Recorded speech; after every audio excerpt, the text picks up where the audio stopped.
On avait vendu la maison, on avait tout investi. Quand tu te retrouves dans une situation comme nous, t'as pas le choix, t'as faim. On n'avait plus le choix que de... Je t'ai diabète, vas-y go maintenant. Tu vas faire le commercial.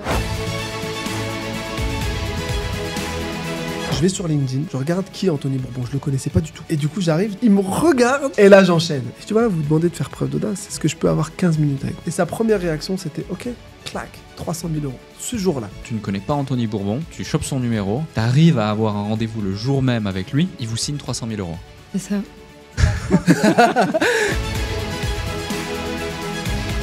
On a l'occasion de rencontrer le président de la République à ça. On va pouvoir lui parler. On arrive devant le président et là au dernier moment...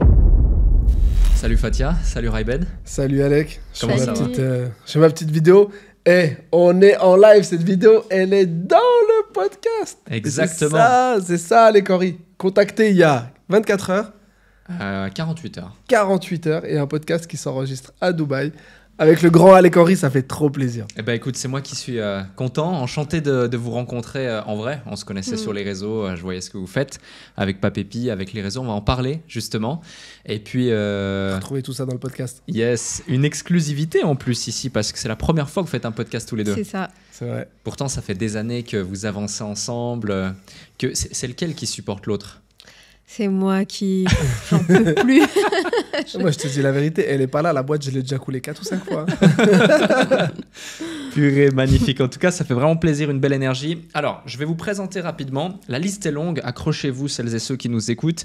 Donc, vous êtes un couple d'anciens infirmiers passionnés par le voyage et la cuisine. Vous avez fait un tour du monde entre 2014 et 2017. Vous avez fondé Papépi en 2019.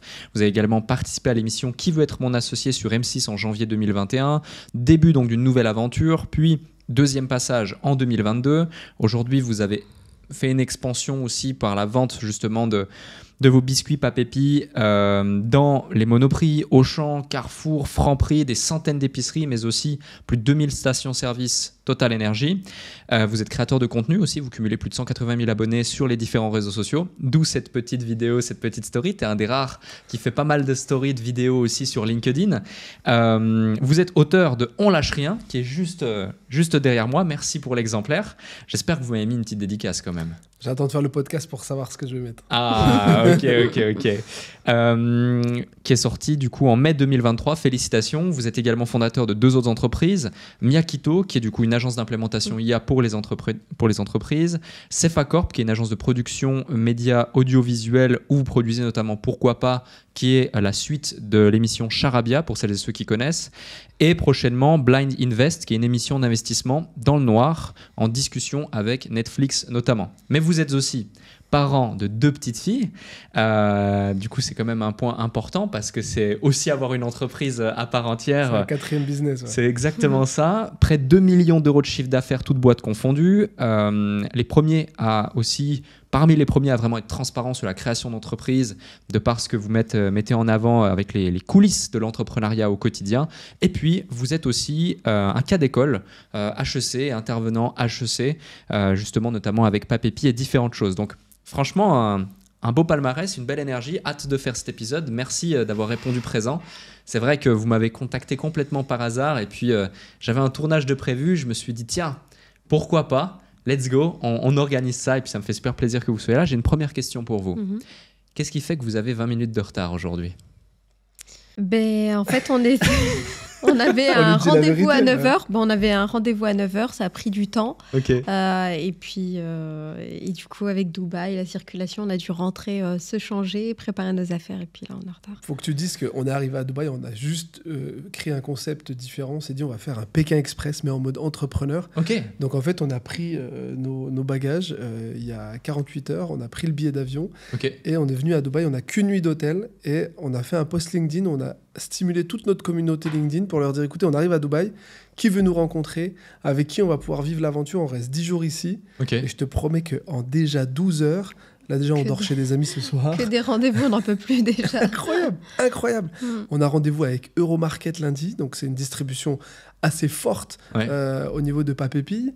On a fait des déjeuners et des dîners networking pendant les 36 heures là, qui se sont écoulées, où on a rencontré des gens absolument dingues. Donc, je peux dire que LinkedIn, bien utilisé, c'est vraiment le feu. Et c'est pour ça qu'on n'arrive pas à être à l'heure. C'est parce qu'on saute sur des opportunités. Et là, on a eu un cours sur de l'immobilier là ce matin et sur l'investissement que tu peux faire ici. Ouais. Et nous, quand tu nous racontes un truc, on aime bien aller au fond pour comprendre, pour voir si c'est une arnaque, si c'est vrai, si c'est pas vrai. Ouais. Et comment on peut le mettre aujourd'hui dans notre propre quotidien. Donc, je peux te dire que comme on a été absorbé ce matin par toutes ces explications. Et raconter toutes les coulisses, parce que souvent sur les réseaux, tu as énormément d'influenceurs qui parlent de ça. Nous, on a voulu rentrer justement pas dans ce business, mais rentrer avec ces professionnels pour voir toutes les failles, toutes les choses et parler à ces petites personnes qui veulent investir. Ouais. Le bénéfice-risque de tout ça. Tu vas voir, il y a une vidéo... On était en casque de chantier ce matin. On allait sur les chantiers pour parler avec des gens qui sont en train de travailler, les promoteurs et en même temps aussi ceux qui sont en train de faire les appartements. Donc vous allez vraiment en profondeur. On y est allé ce matin et on a posé des questions aux gens qui sont là. On leur a dit, mais les gars, les matériaux, c'est vraiment des bons matériaux. Les gars, ils nous ont montré. On se dit, bah ouais, non, mais regardez avec quoi on bosse et tout. Okay. Donc on est vraiment allé ce matin. À l'improviste, on a pris une voiture avec un pote et puis on y est allé voir quoi. Parce que tu l'as dit tout à l'heure, on est transparent dans nos business, mais aussi on est transparent dans les entrepreneurs nous invitent et veulent faire parler de leur business, mais on veut être transparent et leur poser le maximum de questions, tu vois. Ok. Donc dans toutes les démarches que vous faites, que ce soit pour Papépi, pour les rencontres que vous faites, les sujets qui vous intéressent, vous êtes vraiment à chaque fois en train de chercher en profondeur tout ce qui... Ok. C'est quelque chose qui est inné chez vous? Vous faites ça à chaque fois? Depuis toujours? En fait, si tu veux, déjà, dans la déformation professionnelle qu'on a, tu sais, on est infirmier à la base. Ouais. Fatia, elle est infirmière, elle a accompagné énormément de patients en diabétologie ou en soins intensifs. Donc, tu es vraiment sur l'humain. Et sache que quand tu es infirmier, l'humain, il s'ouvre. Ouais. Le patient, il s'ouvre à toi parce qu'il est en détresse, il est malade. Donc, souvent, un patient, ça ne te raconte pas de bobard. S'il fume des joints, il va te le dire. S'il il a un mauvais comportement alimentaire, il va te le dire parce que sa vie est en jeu. Donc, en réalité, tu as une réelle transparence quand tu es avec les patients. En plus, moi, si tu pousses un peu, moi, je suis spécialisé en analyse comportementale et j'ai soigné des patients en détresse psychologique. Donc, l'humain, il a toujours été important pour nous. Et c'est toujours important pour nous d'aller loin pour essayer de le comprendre, pour essayer de savoir qui il est réellement, pour pouvoir le soigner au mieux. Bah, si tu veux, cette déformation, on l'a ramené dans l'entrepreneuriat. Magnifique. Génial. J'ai pas mal de sujets à évoquer avec vous. Donc ça me fait super plaisir encore une fois de vous avoir là. Tous les deux, vous avez une histoire qui n'est pas anodine, qui n'est pas forcément non plus une histoire des plus faciles. Que ce soit Raibed, toi, tu es né avec un handicap physique. Tu marches pour la première fois à l'âge de 7 ans. Fatia, toi, tu viens aussi des Restos du Cœur. Donc, est-ce qu'on peut faire un lien justement entre votre énergie de battant, de combattant, et justement dans cette dynamique où vous lâchez rien finalement, et ce besoin d'entreprendre, de faire différents projets, d'oser aller de l'avant à chaque fois, parce qu'il y a beaucoup de gens qui, tu vois, se trouvent beaucoup d'excuses. Et vous, quand je vois cette énergie, ce dynamisme, vous êtes souriant, vous allez dans tous les sens, vous êtes audacieux, vous avez envie de découvrir des choses et créer des projets. Est-ce que c'est propre justement à cette envie de revanche sur la vie peut-être, ou cette capacité à voir les choses positivement et savoir la chance que vous avez aujourd'hui qui fait que vous avez tant d'énergie et tant d'envie, ou il y a autre chose? Ben forcément, tu nous dis ça fait... tu nous pousses loin, tu vois. Dans ce que tu dis dans l'entrepreneuriat, nous déjà, quand on a débuté l'entrepreneuriat,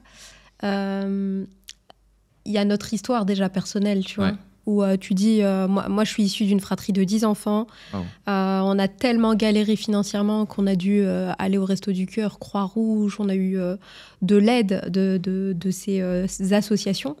Et quand tu grandis avec ça, et tu as aussi des parents bienveillants, tu sais que tu n'as pas les moyens, mais à côté de ça, tu as des parents qui aident des personnes encore plus en difficulté qu'eux.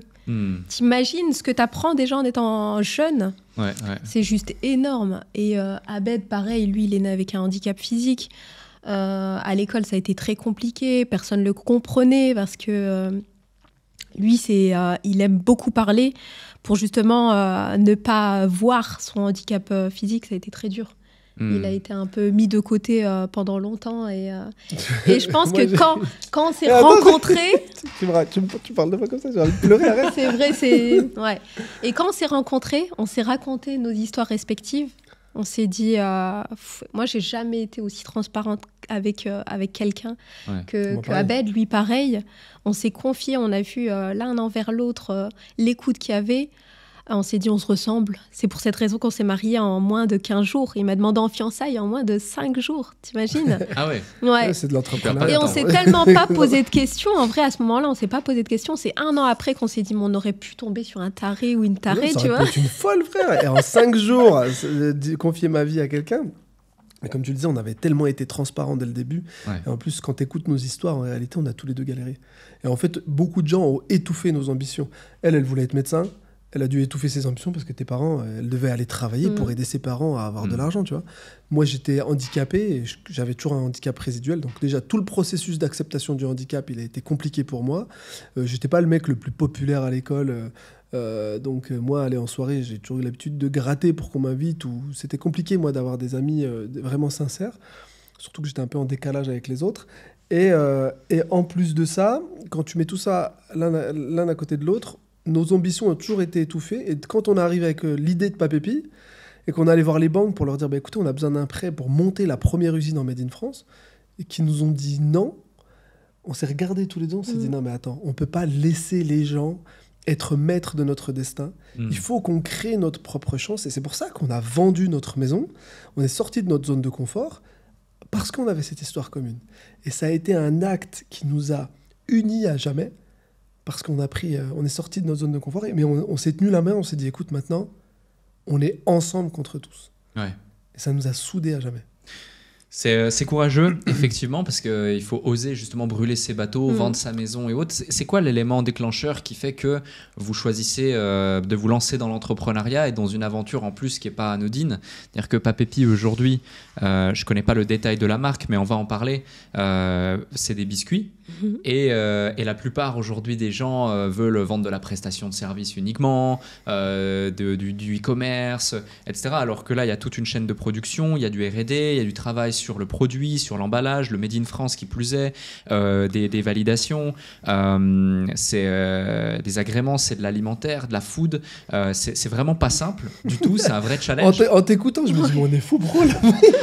Lui, pourquoi t'as pas rencontré avant? On l'aurait pas fait en t'écoutant parler. C'est dur. Ouais, c'est très dur. C'est cher, c'est des petites marges. Souvent, il suffit que tu aies un problème de transport, un problème de machine, un problème de personnel, les marges fondent. Les bidas, il est compliqué. La distribution et la commercialisation, ça demande des fonds énormes pour avoir des commerciaux sur le terrain. Qui plus est, vous avez des dates de péremption. Oui. Donc il y a en plus la péremption des stocks, donc la gestion des stocks. Qui plus est, vous êtes passé, on en parlera, mais sur Quema.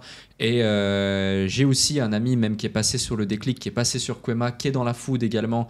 Et du coup, tu as tes ventes qui explosent littéralement. Florent Mallet de Fruities. Et tu vois, leurs ventes ont littéralement explosé. Ils ont été en rupture de stock pendant des mois et des mois. Des clients attendent leur colis, etc. Donc c'est très complexe à gérer. Et tu as beau te préparer, tu ne peux pas y faire face. Parce que même si tu l'anticipes, il y a quand même ce BFR dont tu as besoin pour pouvoir réellement anticiper les choses. Donc c'est toutes des notions que souvent le consommateur n'a pas conscience, n'a pas connaissance ou n'a pas envie d'en subir les conséquences. Donc ouais, c'est un challenge assez dingue. Qu'est-ce qui fait qu'à un moment donné vous dites ok, on brûle les bateaux, on se lance, on ose, et qui plus est dans cette industrie? En fait, en réalité, on ne pensait pas qu'on allait faire ce que tu vois là aujourd'hui. D'accord. Au tout début, c'était un petit truc. C'est quand le mariage, on a été contacté pour un mariage, qu'on a fait des biscuits et qu'on a eu l'idée de faire des biscuits en forme de bille parce que notre fille mangeait un popcorn. C'est comme ça que ça a démarré, juste le fait de faire ce format. Ok. Une fois qu'on a fait ce format et qu'on a livré le mariage, et qu'elle nous appelle le lendemain en nous disant « Ouais, c'est génial ce que vous faites et tout, mon amie, elle voudrait votre carte et tout. » Nous, notre réponse, c'est « Ouais, on est infirmier, tu veux ma carte? Je te donne ma carte vitale, moi. » tu vois. Et puis elle m'a dit « Non, c'est ta carte business qu'il me faut. » Je dis « Ah ouais. » Et la Fatia, elle me dit « Je crois qu'on tient un business. Yeah. » Mais on ne sait pas monter un business, nous. Donc du coup, on va à la CCA, la CMI, le CCI, pas la CCI, la CCI. Et là, on doit faire un business plan, quoi. Ok. Ouais. Donc au départ, vous faites les biscuits dans votre cuisine, tranquille, et vous dites on tient quelque chose. On tient quelque chose et en même temps on se dit en fait c'est moi qui va lancer le projet je vais faire un petit business, une petite entreprise solo. Ouais. Je vais gérer, t'inquiète, tu te rappelles? Même les machines, je voulais les faire manuelles. Je lui disais, non, mais t'inquiète, je vais gérer. Et tout doucement, on trouve un local en location près de chez nous. Abed dit, non, c'est trop petit. Et puis, il prend très grand. Les machines, pareil. On se dit, non, on va pas prendre cela, on va prendre cela. Et tout doucement, avec le temps, on se retrouve avec un gros truc, en fait, une grosse entreprise. On s'en est pas rendu compte. Et c'est avec les années que tu te retrouves, en fait, tu te dis, waouh, j'ai créé une industrie. Et on s'est pas rendu compte, en fait. Ok.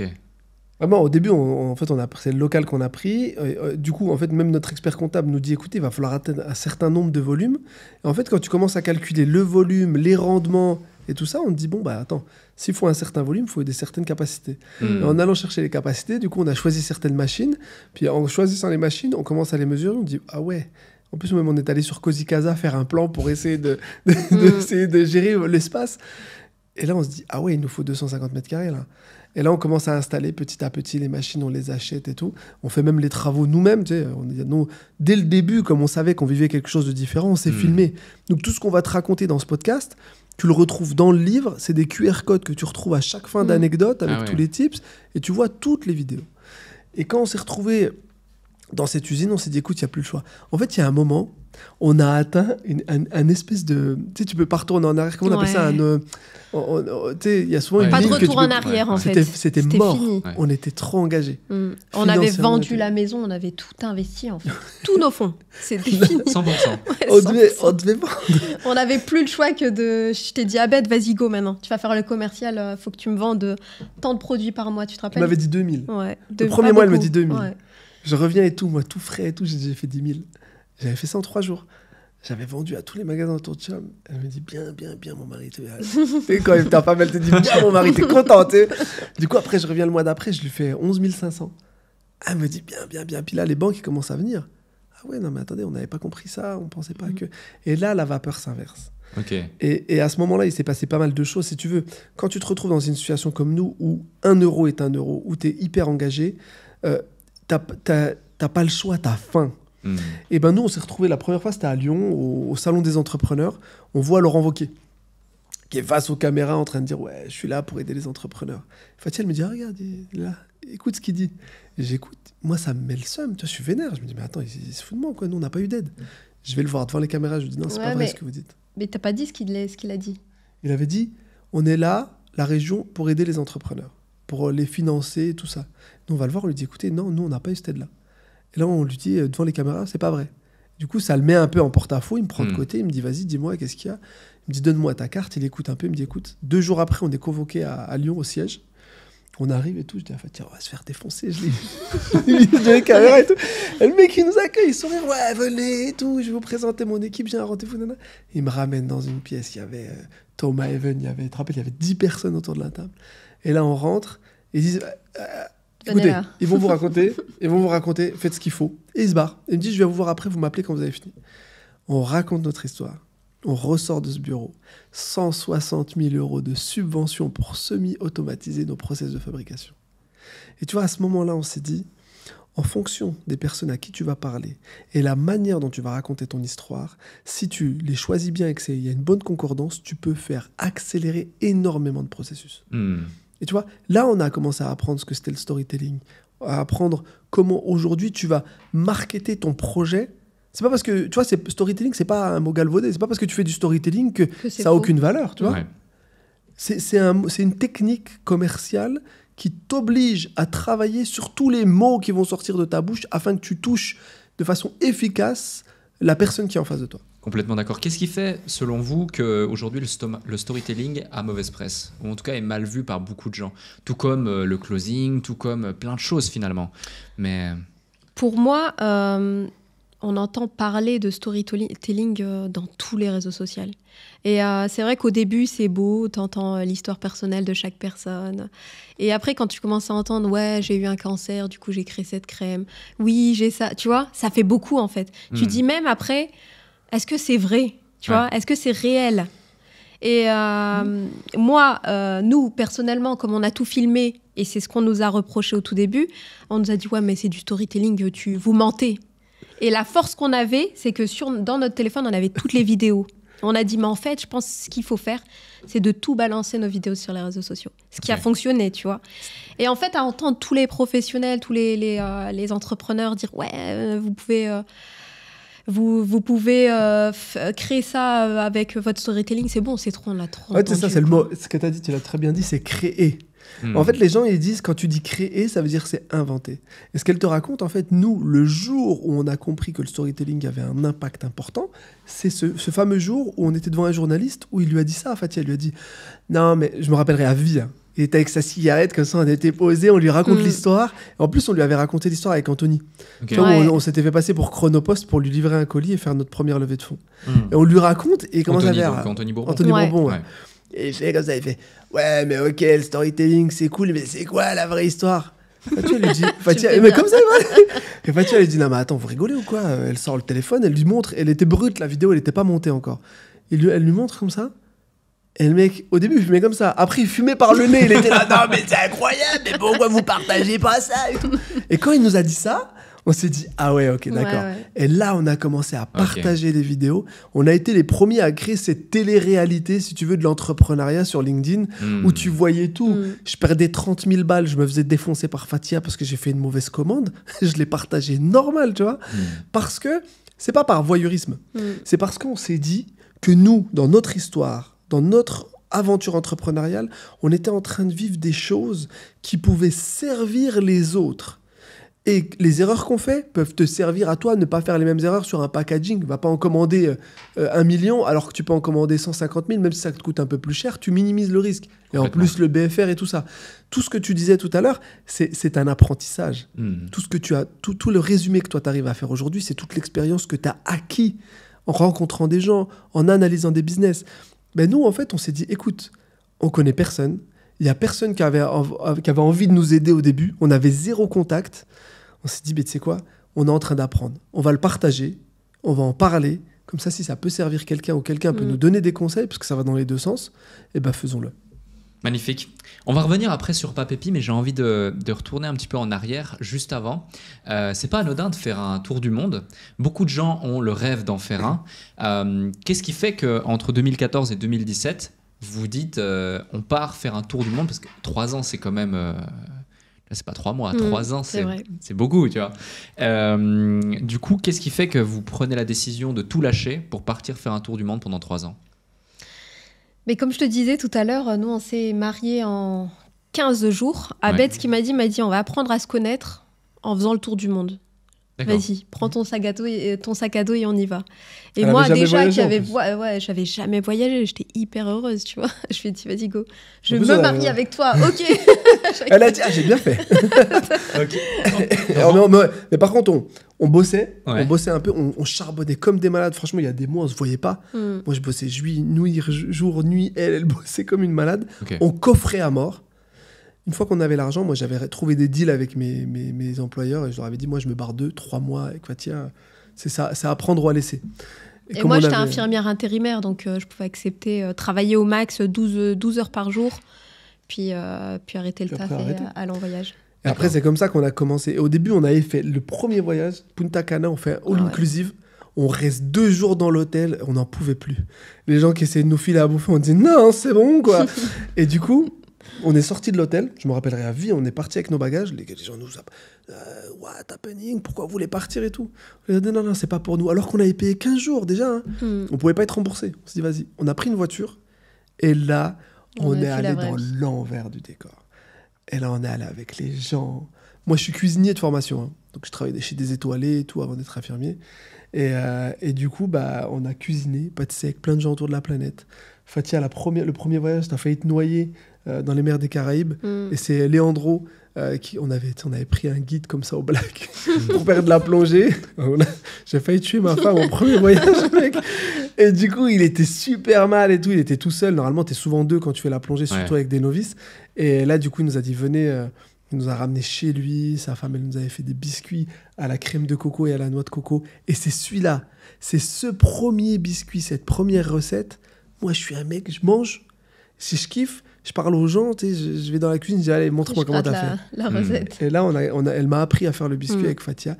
Et c'est la première recette dans notre livre de recettes de tout ce qu'on a collecté qu'on avait eu, c'était avec Leandro. Ok.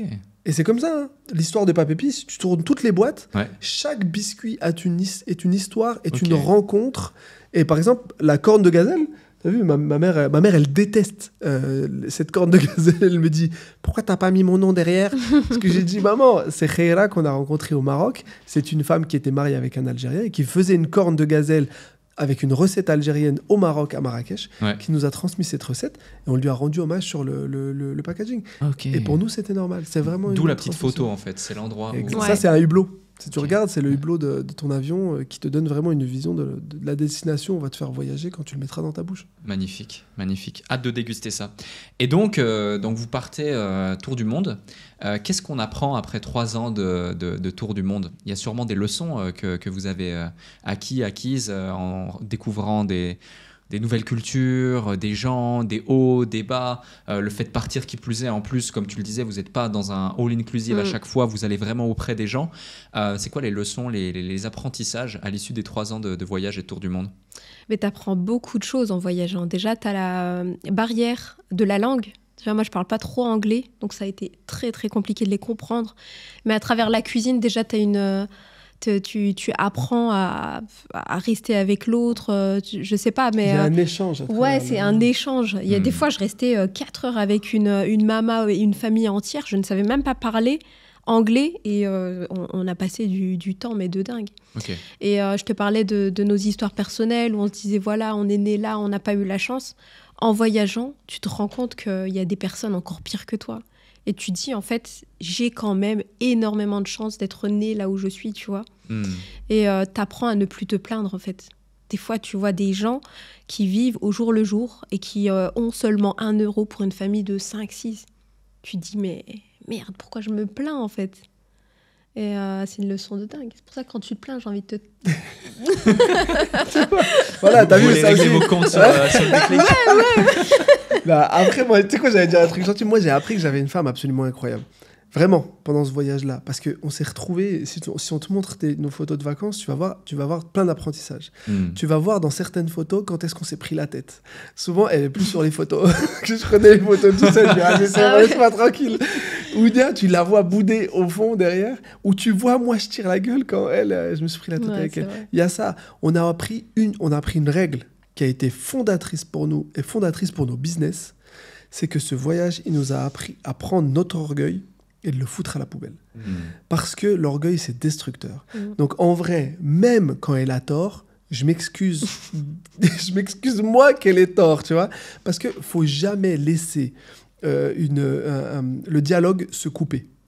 Et ça, dans tout ce que tu veux, que tu sois un couple, que ce soit un business, faut pas laisser l'orgueil prendre le dessus, parce que tu vas voir que des situations totalement anodines peuvent prendre une ampleur énorme pour rien. C'est peut-être, je te coupe, excuse-moi, parce que c'est un sujet important, c'est peut-être une des clés qui fait que vous arrivez à concilier professionnel et personnel, parce que travailler en couple, c'est un vrai sujet. Hein. Ouais, c'est vrai. Ça, il faut qu'on en parle aussi, d'autant plus que c'est la première fois que vous faites un podcast tous les deux.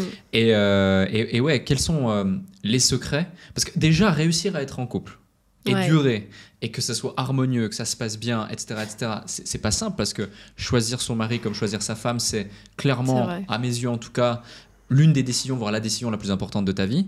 T'as déjà fait cette décision, toi? Pas encore officiellement. Tu réfléchis encore? Je réfléchis, tu vois, il y a un pipe. Ouais. Mais non, plus sérieusement. T'es au milieu de la pente ou pas? Non, je suis bien engagé. Ah, ça fait plaisir. Je suis bien engagé dans la pente. Plus sérieusement... Donc, si tu nous écoutes, madame, attends, on va le pousser un peu là. Plus sérieusement, un jour je passerai derrière ton micro, t'inquiète pas, je répondrai à tes questions. Plus sérieusement, le fait de devoir justement concilier la vie personnelle et la vie professionnelle, c'est vraiment pas simple. Déjà, juste quand tu es dans une vie personnelle et que tu as la vie professionnelle qui est assez chargée, moi je l'ai vécu à de nombreuses reprises. Parfois ça s'est très bien passé, parfois ça s'est moyennement bien passé, voire très mal passé. Mais quand en plus vous êtes tous les deux dans des enjeux professionnels importants, qui plus est à un moment donné, vous brûlez tous les bateaux, vous vendez votre maison, j'imagine, et on va en parler, mais Papépi au début, c'est pas facile. Tu as des enjeux importants, tu dois trouver des clients, tu dois gérer, c'est quand même complexe. Et puis il y a des hauts, il y a des bas, puis après quand il y a des enfants, faut gérer le temps encore plus. Là, c'est une question de temps. Puis en plus, on peut pas dire que c'est une question de priorité parce que tu fais pas des enfants si t'es pas OK d'accepter qu'ils deviennent ta priorité. Mais en même temps, il y a encore le business. Du coup, c'est quoi les différentes leçons, les clés, les apprentissages que vous voudriez partager à des gens qui nous écoutent, qui peut-être sont dans la même situation que vous ou qui subissent justement des situations qui sont complexes parce que souvent, même des fois, ça les mène finalement à leur perte, soit la perte de leur foyer, en tout cas le fait de briser leur foyer, soit la perte de leur business. Je pense que déjà, avant d'avoir des enfants, il faut être hyper carré, hyper équilibré en couple. Abed m'a appris une chose primordiale, c'est la communication entre nous. Dès qu'on s'embrouille ne serait-ce qu'une heure, il vient vers moi et me dit vas-y, on pose carte sur table, on discute, on essaye de crever l'abcès. Et c'est hyper bien, tu vois. Et il y a au moins un des deux, faut qu'il mette l'orgueil de côté, comme il disait tout à l'heure. Moi, je suis... moi, j'y arrive pas, mais c'est pas grave. Mais il faut qu'un des deux soit comme ça, tu vois. Ouais. Et c'est magnifique. Après, il m'en veut pas, je lui en veux pas non plus. Je peux pas. En fait, si tu veux, là, c'est la femme de ma vie. Donc là, il n'y a pas de sujet. Il n'y a pas de sujet là-dessus. Je vais revenir juste un peu en arrière. Il faut que tu comprennes que déjà, de se marier au bout de 5 jours, de lui demander en mariage au bout de 5 jours et de se marier au bout de 15 jours, c'est quelque chose de pas commun. Ouais, complètement. Mais c'est aussi quelque chose qui nous a été, entre guillemets, reproché ou qui n'a pas été accepté tout de suite, autant par ma famille que la famille de Fatia. Parce que ça questionnait, ils se disaient mais est-ce que vous êtes sûr? Pour eux c'était un engagement fort. C'est pas ne pas accepter, c'est juste qu'ils se sont dit ils ont eu peur. Ouais, voilà. Ils ont eu peur, tu vois. Mais il y a aussi nos collègues de travail qui nous ont dit mais qu'est-ce que vous faites, qui étaient critiques, nos amis et tout. Si tu veux, nous on s'est retrouvés avec un choix où il y a des gens qui nous ont dit non mais vous êtes fous, ça va pas durer, c'est dingue, clair. Vous êtes des malades. C'est comme quand tu montes une boîte. Tu as une idée, tu montes une boîte, tout le monde va essayer de te dissuader de monter de cette boîte parce que c'est trop risqué. C'est clair. Ben, c'est ce qu'on a fait. On l'a fait, on a tenu bon. Aujourd'hui, ça fait 10 ans. On a 2 filles de 4 et 6 ans. Franchement, je l'aime peut-être un peu moins, mais je l'aime toujours autant, tu vois. Et ma femme, c'est ma pote, c'est ma confidente, c'est ma psy. Tout ça, c'est des clés qui sont importantes, tu vois.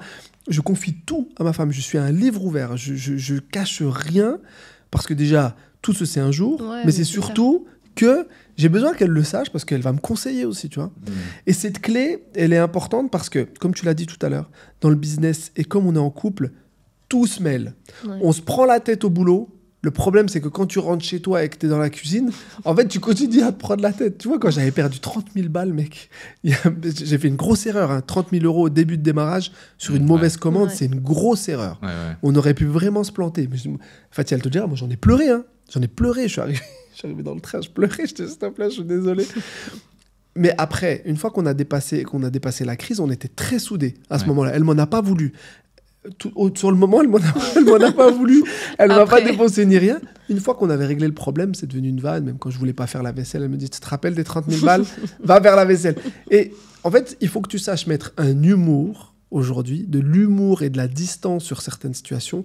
Parce que franchement, il y a plein de fois où on s'est pris la tête sur des situations complexes au travail, où c'est revenu à la maison et c'était difficile de passer la page. Il y a eu même quelque chose d'assez dangereux, c'est que sans qu'on s'en rende compte, l'entrepreneuriat, de façon très insidieuse, s'est immiscé dans notre couple et il y a eu le lien, un temps, qui s'est distendu. Parce qu'en fait, elle a accouché de la deuxième. Nous, en fait, quand on a vendu la maison, on avait déjà une première fille. Donc, on avait pris des risques alors que normalement, tu achètes une maison, tu as un CDI, c'est une sécurité que tu te mets. Nous, on est sortis, c'est pour ça que nos familles ont eu fortement peur. Et quand on a commencé à avoir une grosse accélération en octobre 2019, Fatia, elle a accouché le 4 octobre. Et là, moi, je me suis retrouvé un bébé qui est là, Fatia qui ne pouvait plus bosser, j'étais tout seul à l'usine, on était en train d'exploser en termes de commandes, on venait de signer 900 magasins chez Franprix. Et en fait, sans le vouloir, j'étais plus à l'usine, moins avec ma famille, et le lien s'est distendu. Et il y a eu un événement marquant, c'était pendant l'accouchement. J'ai failli rater l'accouchement de ma fille. Et quand je me suis retrouvé... L'accouchement de ma fille, non, pas vraiment, mais...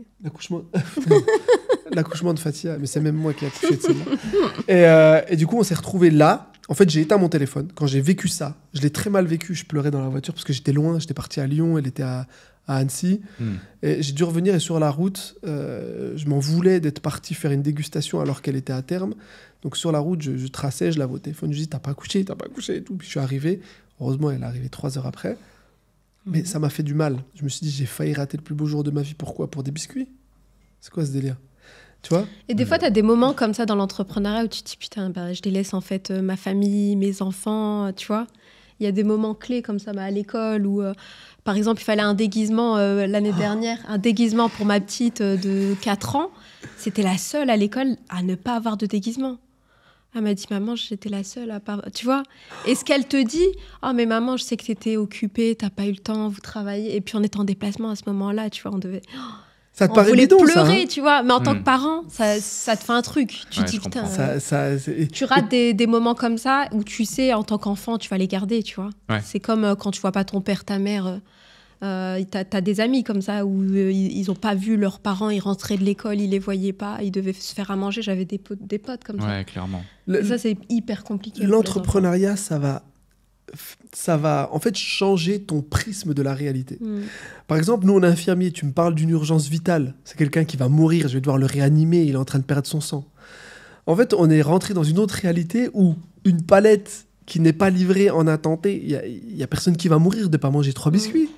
Eh ben non, il y a tellement la pression économique, la pression des retards et des pénalités de retard, la pression de l'image de l'entreprise sur sa capacité à livrer, tu vois, parce qu'au début, tu ne dois pas faire d'erreur. Les transports payés 2 fois. Transport, du coup, nous, ta réalité, elle change. Ça devient une priorité et tu mets les priorités qui sont vraiment fondamentales de côté.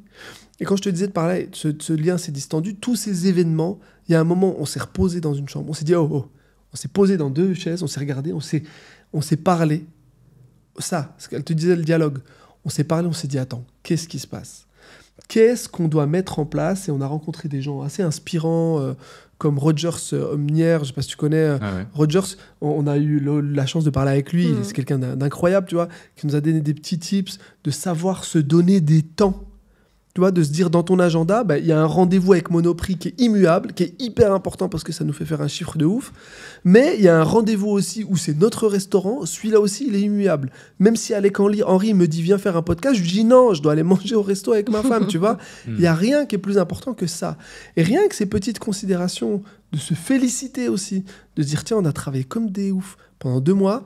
Là, il y a 3 jours, on se fait un week-end. On se fait un week-end, hop, on dit à tout le monde là, l'entreprise est fermée pendant ces 3 jours et on se récompense de l'effort. Mais pour bien garder ce lien. Ouais. Et c'est ça, vraiment, le vrai défi, il est là. C'est de surtout pas perdre les priorités et surtout de garder toujours un lien fort. C'est pas grave si pendant 1 semaine on se voit pas, on se croise et tout, parce qu'on sait l'objectif à atteindre. Et une fois l'objectif atteint, il y a une récompense et là on revient sur un rythme normal. Ouais, c'est hyper intéressant et justement, aujourd'hui, vous n'êtes pas uniquement sur Papépi, vous avez aussi d'autres projets, vous avez pas mal d'activités, vous avez pas mal de choses, plus les réseaux sociaux, plus ce côté où vous voyagez, vous vous baladez, et cette audace qui fait que vous créez des opportunités. Tu vois, on va se voir encore le 6 octobre, c'est à la soirée networking, plus vous allez croiser différentes personnes aussi que je connais, et c'est que le début alors que vous êtes là que 10 jours et je pense que c'est tout le temps comme ça finalement. Comment vous faites pour gérer votre temps, gérer vos différents projets ? Tu parlais justement de différents types d'organisation tels que des créneaux qui sont bloqués et immuables. Est-ce qu'il y a d'autres choses que vous avez mis en place dans votre quotidien, dans votre routine pour justement pouvoir gérer tous ces projets, honorer vos engagements et puis pas aussi vous perdre en chemin ? Et la première chose, c'est l'organisation. Ouais, on est déjà hyper organisé dans la vie perso, où on a mis des choses en place dans l'alimentation, où on prépare par exemple, je sais pas ça s'appelle comment, les box le dimanche. Les lunchbox pour les enfants. Tu prépares tout le dimanche, tu fais plusieurs repas, c'est lui qui s'en occupe. Comme ça, début de semaine, tu sais, tu manges équilibré, les enfants mangent correctement. Pareil pour les habits des enfants, t'es organisé toute la semaine, c'est prêt. Nos habits à nous, le ménage nickel le dimanche, tu sais que tu peux commencer une semaine hyper carrée. Déjà, ça, c'est à la maison. Ça, c'est l'organisation quotidienne. Après, il y a aussi les tâches. Ouais. Fatia, elle a ses tâches bien définies. Tu vois, elle va être au niveau de l'administration, au niveau de la gestion financière. Heureusement que c'est elle qui gère, tu vois. Elle a vraiment toutes les tâches de gestion et d'organisation d'une entreprise. Moi, je vais être sur la communication et le marketing. Donc, tu vois, on a vraiment divisé l'entreprise par deux. La supply chain, c'est elle. Les contrats, c'est tout elle. C'est pour ça que ça fonctionne très bien. Tu disais comment travailler aussi en couple tout à l'heure à deux. On a réussi en fait à scinder en deux la société. Moi, j'ai mes tâches, il a ses tâches. Ouais. Le soir, on se voit. Et on fait... Comme des associés, vous ne marchez pas dessus, quoi. Voilà, c'est très bien. Avant, on se marchait dessus, ça ne fonctionnait pas. Ouais. Là, ça marche très bien. Ouais, là, on a trouvé un bon guide, mais après, comme tu dis, on a plusieurs boîtes. Et en fait, on a réussi à faire d'autres boîtes. Tu peux avoir l'impression qu'on se disperse, mais en fait, on est juste en train de se diversifier et on répond à nos propres problématiques. Papépi, c'est une marque qui est devenue forte en termes de visibilité. On a beaucoup utilisé le personal branding et le building branding qui nous a permis vraiment d'être puissant. Et un jour, on est allé chez un industriel et c'est la manière dont il nous accueillait. Je te jure, on est arrivé, on avait l'impression d'être Justin Bieber, mec. C'était là, ouais. On lui dit, mais les gars, qu'est-ce qui se passe? Il nous a dit une phrase.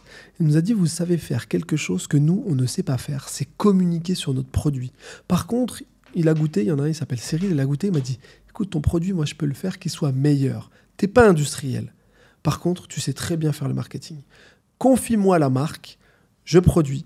Je distribue. Je vends. Je me fais payer, je te paye de royalties, et toi, tu gères la communication. Et tu fais la R&D avec nous parce que vous avez Fatia, elle a le palais et l'idée de marketing du produit. Je dis, vas-y, go. Ça nous a libéré. Maintenant, Papépi nous prend 10% de notre temps. Donc, on a réinvesti les 90%. La première chose, c'est qu'on a fait de façon fortuite, une agence d'implémentation d'intelligence artificielle où on crée des outils. Ouais. Parce qu'il y a un ami qui m'a dit, écoute, il a vu comment on travaillait sur LinkedIn, le temps que ça nous prenait, on s'est posé avec lui, il a dit, écoutez, je peux faire une IA qu'on va implémenter avec vos informations, qui va pouvoir être générative, vous allez faire un vocal à cette IA, elle va vous écrire un post calibré comme vous avez l'habitude de le faire et tu auras l'impression que c'est toi qui l'écris. C'est ce qui s'appelle Miyakito. Au début, c'était GhostApp qu'on a appelé Miyakito. C'est un outil qu'on a créé en quelques nuits. Derrière, on l'a commercialisé. On a eu beaucoup de gens qui ont commencé à l'utiliser, des gens qui faisaient des posts avec. On s'est dit cool. Et après, on a continué à créer d'autres outils. On s'est dit, mais attends, il y a une boîte à faire. On a fait une boîte d'intelligence artificielle. Pareil. Fatia, elle est au niveau de l'administratif. Lilian Delavaux, c'est le dev. Et moi, je suis le commercial et le marketing de la boîte. Ça a été une première boîte. Et avec cette boîte, on fait aussi le mailing que j'utilise et qui me prend très très peu de temps par rapport à ce que je consacrais dans mes mails, tu vois. Ouais. Donc en fait, avec cette boîte, je gagne du temps. Tu me rajoutes une boîte, mais je gagne du temps malgré tout, tu vois. Ah, c'est intéressant. Je fais mes mails en vocal et c'est déjà tout écrit. Ça nourrit votre écosystème, ça vous fait gagner du temps et ça crée des nouvelles business units. Et maintenant qu'on a fait même un agent autonome qu'on intègre à l'entreprise, où, par exemple, il répond automatiquement à nos mails, et quand il bute sur certains mails, Miyaki nous envoie une petite notification sur le téléphone, il dit, voilà, j'ai ce mail-là, je ne sais pas comment y répondre, nous, on prend un vocal, écoute, voilà, sur ce mail-là, tu dois répondre ça, il nous renvoie le mail pour valider, et il renvoie, tu mets 7 pièces jointes et tout, tu lui dis, il fait exactement tes ordres parce qu'on lui a appris. C'est un stagiaire à qui tu apprends les choses, tu lui dis une fois, il l'a compris et il l'intègre. Et après, il les fait de façon automatique. Ce temps qui a été libéré, ça nous a permis de répondre à une dernière problématique que nous, on s'est posée. La première chose, c'est que nous, on trouvait qu'il manquait un rendez-vous entrepreneurial où on va pouvoir parler d'actu business. On l'avait fait avec Charabia. Charabia, on l'avait fait avec Carole. Puis à un moment, on s'est dit, quand on a deux visions différentes éditoriales, on s'est tapé dans la main. On est toujours très potes. Lui, il a fait d'autres émissions. J'ai fait celle-ci qui s'appelait Pourquoi pas, où vraiment, on est dans l'actualité business, où on partage des tips, où on partage vraiment des choses concrètes. C'est comme si tu veux, tu peux même l'identifier à Stéphane Plaza. Quand achat appartement ou maison, quand tu regardes cette émission, quand tu l'éteins, tu n'as pas d'argent pour acheter de l'immobilier, mais par contre, tu sais calculer une loi caresse, tu sais homestager ta maison et tu connais le monde de l'immobilier. Cette émission, elle est faite pour ça, te donner un maximum de valeur. Et la dernière chose qu'on lance là, c'est Blind Invest, c'est l'investissement dans le noir. On est parti d'une vraie problématique. Nous, on ne connaissait pas de VC pour notre première levée de fonds. Comme je te l'ai dit, on a dû se faire passer pour Chronopost, on a dû faire des pieds et des mains. Mais du coup, on a rencontré plein d'entrepreneurs qui, eux, ont cette barrière d'accessibilité à la levée de fonds. Elle est réelle. Que tu sois une personne en situation de handicap, que tu sois une femme, que tu n'aies pas fait de grandes écoles, que tu sois issu de la diversité, c'est plus difficile que si tu avais fait HEC ou si tu as le profil type pour lever de l'argent. Ouais. Et ben, on s'est dit, OK, on va faire une émission où on prend 4 investisseurs, 4 entrepreneurs et on les met dans le noir. Ça veut dire que personne ne se voit. Ce qui est important, c'est pas ce que tu es, c'est ce que tu dis. On a tourné, franchement, les 4 premiers épisodes. Ils sont incroyables. Vraiment, ils sont magiques. Et pareil, il nous fallait de l'argent. On a appelé tout notre réseau, le réseau qu'on s'est fait, tu vois. C'est bien d'avoir du réseau, mais comment tu le travailles, comment tu les fédères à des choses que toi, tu vas initier. Et bien pareil, en 48 heures, on avait trouvé les fonds pour faire la saison 1. Et là, ce qui est dingue, c'est qu'on est en train de discuter avec Netflix, avec Prime, pour que potentiellement ce soit diffusé sur une plateforme payante. Magnifique. On parle pour une telle production, on parle de combien de fonds qui sont nécessaires pour faire la saison 1 ou une saison 2, par exemple ? Pour la saison 1 de Blind Invest, il nous a fallu 135 000 euros. 48 heures, 135 000 euros levés sur un projet page blanche, quoi, finalement. Et pourquoi pas, il m'a fallu 24 heures, 150 000 euros. En fait... Mais c'est super intéressant parce que la plupart des gens, quand tu dis ça, tu vois, ils se rendent pas compte. Et de par le réseau, de par l'audace, de par la transparence, de par le franc-parler, de par la clarté, de par la confiance, le trust que les gens ont au travers de vous deux, sur toutes ces années où vous avancez, c'est assez dingue. Et moi, je ne fais que de le répéter. Tu vois, quand je mets en place les Meetworking, ou maintenant, la dernière session, il y a quelques jours, il y a 9 jours, on était 350 entrepreneurs qui se réunissent à Paris. Là, on en fait un dans quelques jours, 150 entrepreneurs ici à Dubaï. Et cette confiance justement que les gens justement t'accordent, ça a une valeur juste inestimable. Inestimable. D'où l'importance de continuer la création de contenu dans votre cas sur les réseaux, parce que ça a au moins autant de valeur qu'une marque comme Papépi ou n'importe quel business que vous pourriez lancer, quoi. C'est clair. En fait, tu es en train de mettre le doigt sur un nouveau modèle aujourd'hui qui est en train d'émerger. Oui. L'influence marketing, comme on l'a connue jusqu'à aujourd'hui, et l'influence par des influenceurs, entre guillemets, elle a été vachement galvaudée par tous ces influenceurs un peu dropshipping, qui avaient des produits qu'eux ne portaient pas ou qu'ils n'avaient pas créés et qu'ils revendaient sans forcément être transparents. Bien sûr. Même raison pour laquelle aussi en France, Dubaï a mauvaise presse, notamment à cause d'eux, et c'est dommage. Et c'est largement dommage, parce que nous, on est là depuis quelques jours, je peux te dire que Dubaï, c'est le feu. Si tu veux faire du business, même si tu y vis pas, tu viens ici. Nous, en 36 heures, je peux te dire que mon business, il s'est accéléré. C'est clair. Et là, en fait, si tu veux, il est en train de se passer quelque chose, notamment aussi grâce à LinkedIn. Des gens comme toi, moi, Fatia et d'autres entrepreneurs, aujourd'hui, sont devenus influents parce qu'ils ont créé un business. Ils ont été reconnus par leurs pairs comme des gens de valeur et qui ont une valeur travail importante et des choses à transmettre, une pédagogie à transmettre, et ils sont devenus influents. Donc c'est une influence vertueuse qui s'est installée. Et ces influenceurs-là, ce sont les nouveaux rôles modèles. Moi, demain, si ma fille, elle me dit « Ouais, moi j'adore Alec Henry parce qu'il est génial et je veux devenir comme lui », moi, je vais être heureux. Je vais me dire « Ok, elle a trouvé un modèle qui est sain et qui a des valeurs que je comprends. » Par contre, si elle me dit « Ouais, je veux telle influenceuse, elle a fait la Starac » ou pas forcément la Starac c'est vertueux aussi, tu vois, mais plutôt qu'a fait Les Anges de la Télé-réalité. Là, qui a ouvert un OnlyFans. Ouais, et tu vois, qui est assez vide et qui est surtout sur l'apparence. Ouais. Mais quand tu creuses, il n'y a rien derrière. Quand moi, je consomme ton contenu, il y a des valeurs, il y a de la pédagogie, il y a des apprentissages. Tu partages un contenu qui est informatif, qui est formatif et qui a une raison d'être pour pousser les gens vers l'excellence. Donc tu vois, c'est un peu la nouvelle école. Tu es complémentaire aujourd'hui de ce que le système français ou le système international va donner comme information de base pour faire ton éducation.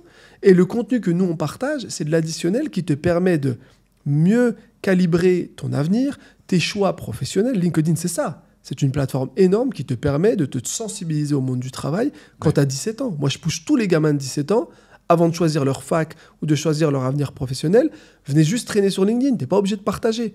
Viens juste prendre le goût, l'odeur, comprendre ce que c'est que le travail et de bien choisir ton orientation. Ouais, complètement. C'est hyper intéressant ce que tu mets en évidence et merci aussi pour tes mots. Je vais rebondir sur un sujet toujours dans l'organisation, la structuration. Vous parliez notamment avant du deal de l'industriel qui vous dit « Nous, on gère toute la chaîne de valeur, on gère tout ça, vous continuez à faire ce que vous savez faire et autres. Comment aujourd'hui vous gérez vos équipes?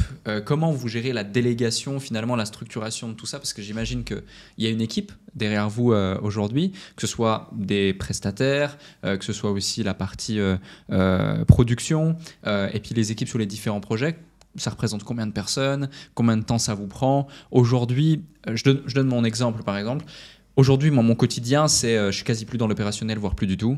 Mon quotidien, c'est prendre les bonnes décisions, gérer des problèmes, recruter les bonnes personnes. C'est vraiment ça, globalement, mon quotidien. Ni plus, ni moins. Éventuellement de la création de contenu, et en tout cas me concentrer sur les tâches à inflexion à haute valeur et celles que seul moi peut faire. Vous, dans votre cas, quel est votre quotidien et surtout, comment vous avez structuré votre équipe autour de vous et autour de vos différents projets? Alors, je te laisse pour le biscuit. Pour le biscuit, on a fait entièrement confiance à Cyril. Donc, il gère vraiment toute la partie je produis le biscuit, je le livre, je le facture. Donc, il nous a pris déjà énormément de tout le taf que je faisais, en fait. Ça, c'est 12 personnes, par exemple. Ouais, ça, c'est 12 personnes avec Cyril. Ensuite, on a pris, il y a 1 an et demi, on a fait le choix de ne plus avoir d'employés. Parce qu'en fait, on est tellement partout. On avait des bureaux à Paris, on avait une 20aine de salariés. Ils nous reprochaient beaucoup de ne pas nous voir. On leur faisait tout par vocal parce qu'on ne pouvait pas gérer. Et on a eu beaucoup de reproches par rapport à ça parce qu'ils voulaient nous voir et bosser avec nous. Ils pensaient qu'on allait avoir des bureaux avec eux posés. Mais nous, ce n'est pas dans notre ADN. Du coup, on a décidé de travailler avec des freelances et des entreprises externes. Et ça se passe très, très bien. On organise notre travail comme ça. Je n'ai pas réussi à déléguer toute la partie finance parce que je souhaite la garder. Donc, c'est moi qui m'en occupe. Comme il disait tout à l'heure, c'est ta grosse plus-value. Ouais, c'est ça. Moi, c'est vraiment... je gère tous les chiffres de toutes les entreprises. Ouais, c'est ça. C'est hyper important pour moi. C'est même 1 euro devient 1,10 € avec elle. Elle arrive à créer de la valeur, c'est incroyable. Parfait. Mais j'avais mon assistante, elle a commencé à faire des heures. Je me suis dit, non, en fait, c'est moi qui va gérer. Donc ça, je l'ai gardé. Et Abed, c'est vraiment tout ce qui est marketing, communication, il l'a gardé. Parce qu'en fait, cet ADN, on l'a depuis le début. On n'arrive pas à le déléguer. On a essayé. Hein. Mais il n'a pas réussi. Moi, je vais te rajouter un truc. Je suis un très mauvais manager. Et en plus, quand tu parles de freelance, en fait, ce que moi j'aime chez les freelances, c'est que ce sont des entrepreneurs. Donc, en fait, notre mindset, ils le comprennent. Entre salariés et freelance, il y a un monde. Les freelances, ils sont là en train de se battre pour faire leurs chiffres. Ils ont ce mindset de se dire je dois travailler, je dois aller au bout, j'ai cette mission, exactement, cette mission. Quand tu es salarié, je dis pas qu'un salarié est moins bon qu'un freelance, c'est qu'un salarié, c'est un autre mindset. C'est j'ai ma sécurité de l'emploi, mes horaires, j'ai fait ce choix d'avoir un cadre horaire parce que ça me permet d'avoir mon propre équilibre. Donc ça a été fondateur chez nous de se dire, d'avoir découvert le monde de du freelance et de découvrir des gens qui en fait, ils vont avoir envie et comme on se comprend, c'est beaucoup plus simple de travailler ensemble. Ça marche bien. Et ça, je trouve ça génial. La deuxième chose que Fathia elle a mis en avant, c'est le côté un petit peu marketing.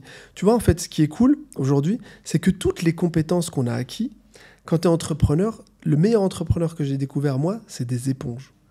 Des gars que j'ai découverts, franchement, il y en a, ils m'ont appris des trucs. Et il y en avait un, il m'avait dit, écoute, ce qui est important, c'est que tu donnes de la considération à tout le monde, qui que ce soit. Et ça, c'est quelque chose qui avait retenti dans ma tête. Il me l'avait dit au tout début, c'était un ancien, tu vois. Il m'a dit, fais attention à ça. Je l'avais mis en tête, j'en avais parlé à Fathia. Et puis, on l'a eu on est comme ça, nous, déjà. Que toi, ça fait une semaine, tu as lancé ta boîte, et que moi, ça fait 4 ans, c'est pas grave. On va t'écouter. Tu vas sûrement m'apprendre quelque chose que je ne sais pas encore. Donc, en fait, d'avoir été à l'écoute de tout le monde comme ça, ça nous a donné des compétences. Aujourd'hui, on sait faire beaucoup plus de choses. Et nous, tu ne nous verras jamais dire, si quelqu'un dit tu sais faire ça, nous on va être là. Non, vas-y, explique-moi comment toi tu le fais. Et du coup, il me donne sa méthode. Et après, derrière, on échange. Je dis écoute, moi, je le fais comme ça. Et souvent, tu mixes des méthodes et tu fais une high méthode à laquelle tu n'aurais pas pensé. Et ça, j'adore ces synergies-là. Et la dernière chose, c'est qu'on a développé des compétences aujourd'hui où on vient nous voir en termes de consulting. Bon, aujourd'hui, on vient beaucoup me voir pour le développement du personal branding. Donc, je suis consultant vraiment que pour certaines personnes parce que j'ai pas beaucoup de temps, où je les aide à développer leur personal branding, leur stratégie marketing. La manière dont nous on l'a fait, c'est quelque chose qui était nouveau et qui était frais. Et on s'est rendu compte aujourd'hui avec nos compétences d'infirmier qu'on savait écouter l'autre, Moi, tu passes du temps avec moi. Déjà, la première chose que je fais, c'est que je te fais une psychanalyse 2 fois 1h30 pour que tu puisses faire ton personal branding. J'explique, il est important que tu saches qui tu es, toi. Complètement. Et pour que tu saches qui tu es, je suis obligé déjà, moi, de faire une psychanalyse pour que tu fasses une introspection, pour qu'on puisse révéler tes valeurs, révéler quels sont les segments sur lesquels tu es à l'aise et sur ceux avec lesquels tu vas pouvoir échanger avec les autres. Parce que si tu fais pas ça, en fait, tu portes un masque et quoi qu'il arrive, un jour ou l'autre, les masques qui tombent. Et là, tu es ridicule. Donc, tu vois, toutes ces techniques qu'on a appris autant en tant qu'infirmier, en tant qu'entrepreneur, en tant que marketing, on a fait un mix. Et aujourd'hui, on est consultant sur certaines thématiques qui permettent vraiment d'apporter une valeur à certaines personnes sur certains sujets. Et c'est comme ça que vraiment aujourd'hui on kiffe, on fait pas que du biscuit. C'est pour ça qu'on va dire on est producteur en médias audiovisuels, c'est parce qu'on a appris des choses. Tu sais, quand on a monté l'émission là, et pourquoi pas et Blind Invest, quand avec Harold, chacun on a pris notre route. Harold, c'était le taulier du média. C'est son métier, tu vois. Il sait monter une émission. Quand on a pris chacun notre route et que moi, lors des experts comptables, ils m'ont dit fais-nous la suite de Charabia, tu veux l'appeler comment? Je dis ok, je vais l'appeler, pourquoi pas. Après, ils m'ont dit ok, fais-la, on veut une saison. Ok, et ben là, je vais voir Fatia, je dis Fatia, on doit faire une émission. Elle me dit on fait comment? Je dis je sais pas. Et du coup, je suis parti 5 mois en alternance dans une boîte qui s'appelle Hoopercast, alors que j'étais dans ma propre boîte. Et pendant 5 mois, j'ai appris ce que c'est qu'un réal, un directeur artistique, ce que c'est monter une émission, acheter les décors et tout ça. Et en fait, on a réappris tout ça. Donc une vraie volonté d'apprendre, de grandir, de se remettre en question. Cette notion d'éponge, là, tu l'as incarnée, quoi. Alors, même si tu délègues, rien ne remplace le contrôle. Tu vois, la confiance n'exclut pas le contrôle, déjà. Exactement, et la confiance n'exclut pas le contrôle. Et pour pouvoir incarner cette phrase-là et la comprendre au maximum, il faut que tu saches tout faire chez toi. Complètement. Et du coup, aujourd'hui, maintenant qu'on délègue sur la production, je sais quand je dis il faut une demi-journée pour faire ça ou pour faire de la post-prod, je sais que c'est une demi-journée. S'il me dit non, mais moi, il va me falloir un jour et demi, je vais dire mais moi, je l'ai fait.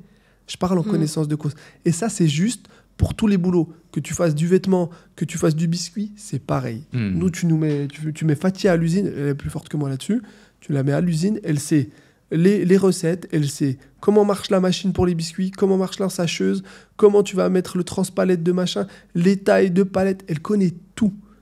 Donc quand tu délègues, tu sais exactement où tu vas. La maîtrise des process, Très intéressant. Aujourd'hui, Papépi, avec tout le réseau de distribution que vous avez mis en place, les années depuis son lancement, c'est 2019, donc ça fait 4 ans maintenant. Finalement, ça fait pas si longtemps, et pourtant, vous avez quand même une très très très belle marque, une belle exposition, et félicitations. Merci. C'est combien de biscuits vendus par année qu'on se rende compte? C'est combien de magasins dans lesquels ils se trouvent, plus ou moins? Alors aujourd'hui, on a 2500 points de vente chez Total Energy, on a quasiment 300 points de vente chez Monoprix, c'est plus de 600 points de vente chez Franprix, c'est 25 points de vente chez Carrefour qu'on est en train de développer. J'en oublie ou pas? C'est moi le commercial, mais en fait, il y a tellement de points de vente aujourd'hui, et comme on a délégué ça, tu les ressortir un par un. Ce que je peux te dire, moi, c'est l'augmentation du chiffre d'affaires. Au début, on a fait plus de 60 000 euros de chiffre d'affaires l'année 1. L'année 2, on a fait 145 000 euros de chiffre d'affaires. Et l'année 3, on a fait 860 000 euros de chiffre d'affaires. Donc, tu vois, on a commencé à augmenter petit à petit comme ça. Aujourd'hui, le chiffre d'affaires sur le biscuit il est plus significatif parce qu'on passe en royalties. Donc déjà... l'EBITDA n'est plus le même, les marges sont plus les mêmes, donc on a complètement changé de modèle. Donc le volume aujourd'hui représente un pourcentage de royalties, donc c'est différent. Mais par contre, l'EBITDA, comme il est beaucoup plus important, on gagne quasiment plus aujourd'hui en étant une franchise que lorsqu'on était... et en plus, je te raconte pas les problèmes. Je te raconte pas les problèmes, mec. C'était un calvaire, c'était dur. Industriel, c'est un métier. Moi, j'ai beaucoup de respect pour ces gens-là qui gèrent des lignes de production, des machines, du personnel. C'est vraiment très dur. On peut justement s'en rendre compte avec une anecdote, avec quelque chose. C'est quoi le plus gros problème que tu n'aurais ou que vous auriez absolument pas imaginé ou alors sous-estimé, auquel vous avez fait face et qui fait que notamment vous avez pris cette décision aujourd'hui de passer sous ce modèle plus licence et qui fait qu'aujourd'hui votre chiffre d'affaires il se retranscrit plus par des royalties perçues liées à la vente des industriels et autres et qui fait que finalement c'est presque que de la marge. Donc c'est beaucoup plus intéressant aussi pour vous. Vous avez la marque, vous avez la brand, vous avez le marketing, la com, l'idée, le projet, une partie du du R&D, etc. Et puis le reste est géré justement par des gens dont c'est finalement le métier depuis 5 ans, 10 ans, 15 ans, 20 ans, et qui font ça sur d'autres marques également. Et clairement, ça, je pense que ça enlève un sacré poids. Ouais. Mais énormément. Quand si je te rappelle, si je te raconte nos journées types quand on était dans notre usine, c'est déposer les enfants à la crèche, c'est aller chercher nos matières premières si elles n'étaient pas livrées, c'est aller faire les gâteaux, les façonner, les cuire, les enrober et les mettre en sachet. Okay. Ensuite, on les met sous carton. Ouais. On met tout sur palette. Abed fait la livraison. Et, on charge la voiture. Moi, je vais de nuit infirmier. Après toute ma journée à l'usine en tant qu'infirmier. Je vais en goûter un, moi, en même temps. Je vous écoute. Et je me lève le matin. Moi, je suis gourmand, je peux pas me retenir. Vas-y, et je me lève le matin pendant qu'elle va poser à la crèche et je vais livrer les magasins et après, je la rejoins à l'usine pour continuer l'augmentation.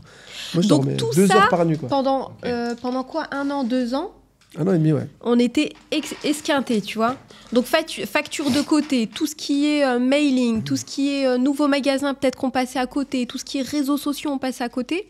Et le fait de passer la main à des industriels, c'est là qu'on a commencé à faire nos vidéos, à être sur les réseaux sociaux, répondre... Il y a eu un fait marquant avant de dire ça. Hein. Ouais, mais je réponds à tout ce qu'on a oublié, en fait. Les relances factures, les factures qui ont été pas payées pendant 1 an, 2 ans. Et tu te rends compte que tu passes à côté d'énormément de choses. Et grâce à ça, en fait, d'être sur les réseaux sociaux, un jour, ça a pété et on est devenu ce qu'on est devenu. Et si t'as des... moi, j'ai l'anecdote, tu sais, parce que tu te demandais quand est-ce qu'à un moment, on s'est dit « stop ». C'est le problème qu'on a eu sur la qualité. Les biscuits mal cuits. Ouais. Tu te souviens ? Ouais.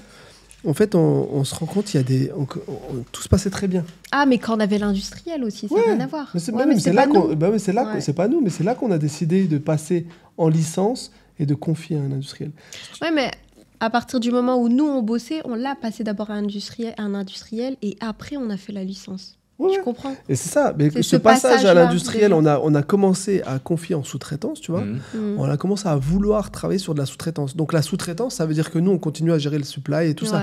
Lui, il faisait que le biscuit. On s'est dit, on va déjà enlever un truc pour gagner ce fameux temps, comme tu disais. Ouais. Et là, on lui confie. Et là, on commence à voir des gens qui nous écrivent des avis négatifs. C'est quoi ? Attends. Parce que le temps que tu confies ta ligne à quelqu'un, tu as un stock tampon. Donc on continuait d'envoyer nos stocks, nous. Donc il n'y avait pas de problème. Mais il y a eu un moment, il y a eu un virement. Parce que lui, c'est les stocks à lui qui avaient pris la place et on commençait à envoyer ces stocks-là. Et du coup, on commence à recevoir des messages. Ouais, mais c'est moins bon qu'avant. Qu'est-ce qu'ils ont changé les recettes ? On reçoit des messages. Tu sais, les gens, nous, on a de la chance. Hein. Les gens, ils nous aiment bien. Ils nous aiment beaucoup. Ils nous écrivent directement à nous et ils nous parlent. Bah, Pépi, on comprend pas. Répète, qu'est-ce qui se passe ? Nous, on adore vos biscuits. On est des clients fidèles. Qu'est-ce qui se passe ? Et là, on s'alerte. On se dit, waouh, qu'est-ce qui se passe ? Et nous, on avait tellement la tête dans le guidon qu'on vérifiait plus, en fait. On s'est dit, c'est un industriel, c'est bon, c'est carré, il va gérer, il a son contrôle qualité, il sait faire, c'est son boulot.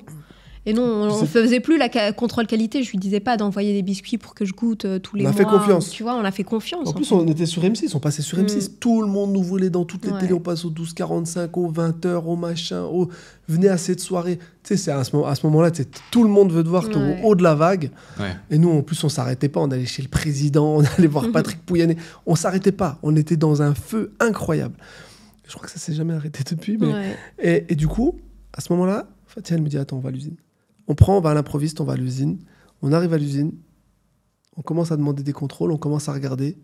On voit qu'il y a certains biscuits, ils sont mal cuits. On commence à goûter, on lui dit, mais attends mec, la farine elle n'est pas cuite, ça va pas. C'est farineux, c'est bizarre. Moi, ma femme, tu la connais pas, hein, c'est une ouf. Elle a commencé à se mettre en mode machine et tout. Elle a commencé à regarder et faire les réglages, leur dire, les gars, c'est quoi ce délire, tac. Elle était en furie, elle a dit, mais les gars, mais qu'est-ce qui se passe, mais c'est quoi ? Et elle découvre, elle, qui n'est pas industriel, alors que eux, c'est des industriels, des vieux de la vieille, tu vois. Alors, dit, les gars, c'est quoi ce réglage C'est un four qui fait 4 fois sa taille. Elle dit, c'est quoi ce réglage, les gars, là ? Vous êtes en train d'enlever l'humidité. Ah ouais, on n'avait pas vu. Ça faisait 3 mois, ils étaient en train de sécher les biscuits au lieu de les cuire. Tu sais, tu connais le système de déshydratation. Tu as un produit, tu enlèves l'humidité, ça te déshydrate. C'est une cuisson différente. Alors que nous, c'est les réactions de Maillard où tu dois cuire, ramener à une certaine température pour qu'il y a les liaisons qui se fassent et que le goût s'exauce, tu vois.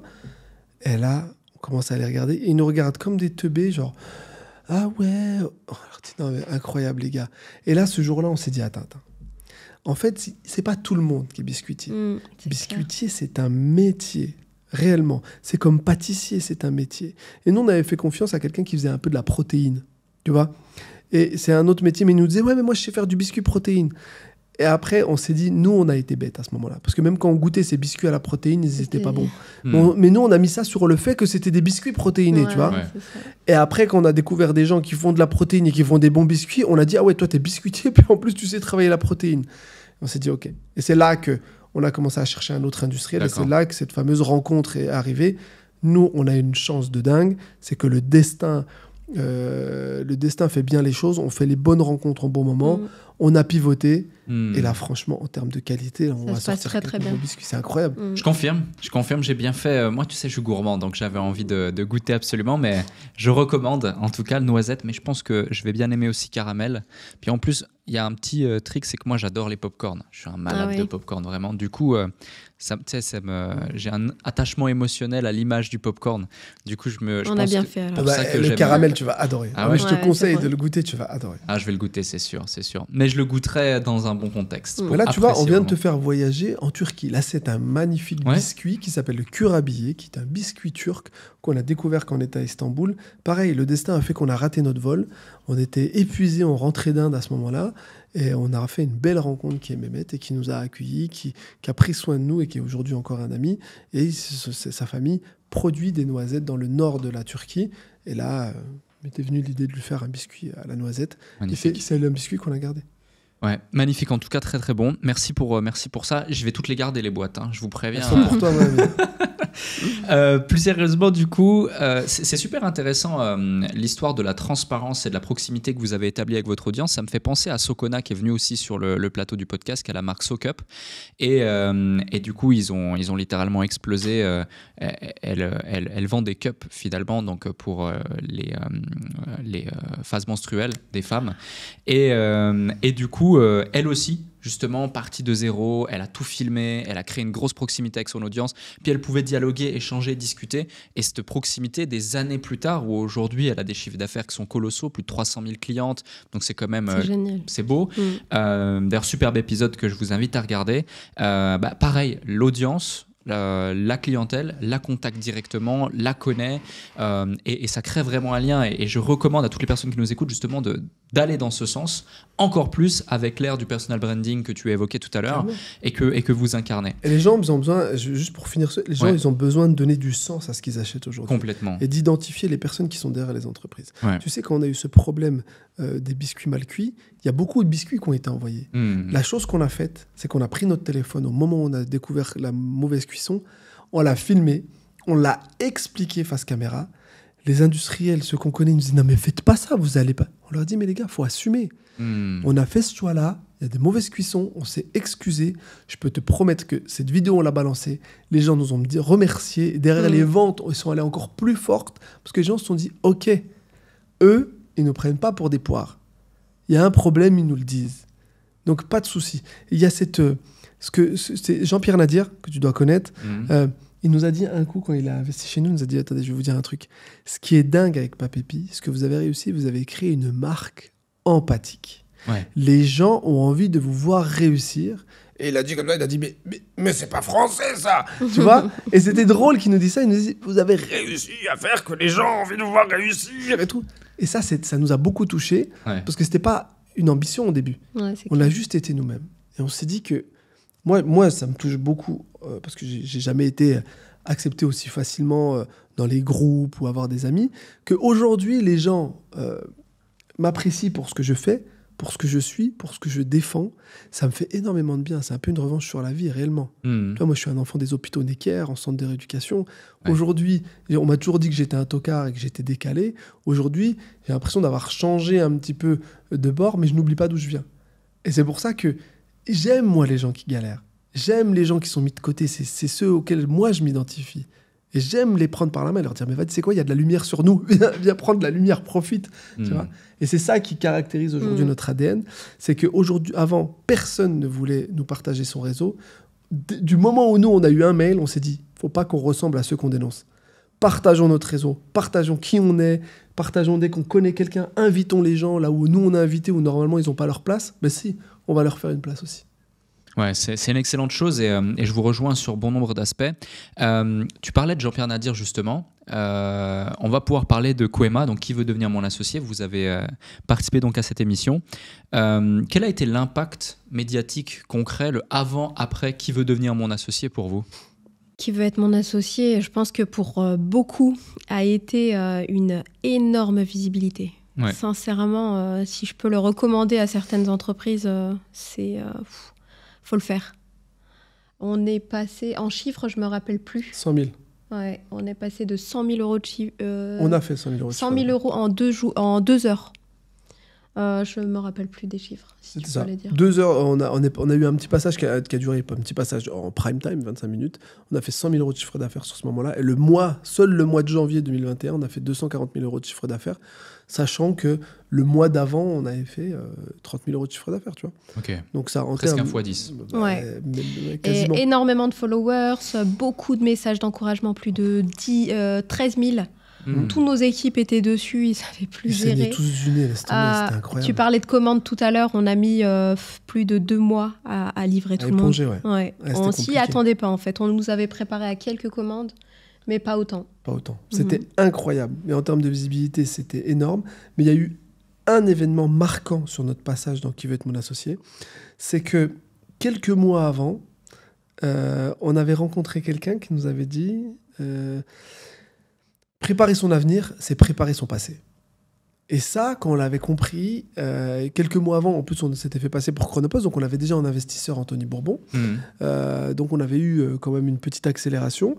Et c'est surtout que quand nous, on a su notre date de passage, M6 nous avait dit « N'en parlez pas, dites rien à personne ». On a dit « Ok, on ne dira rien ».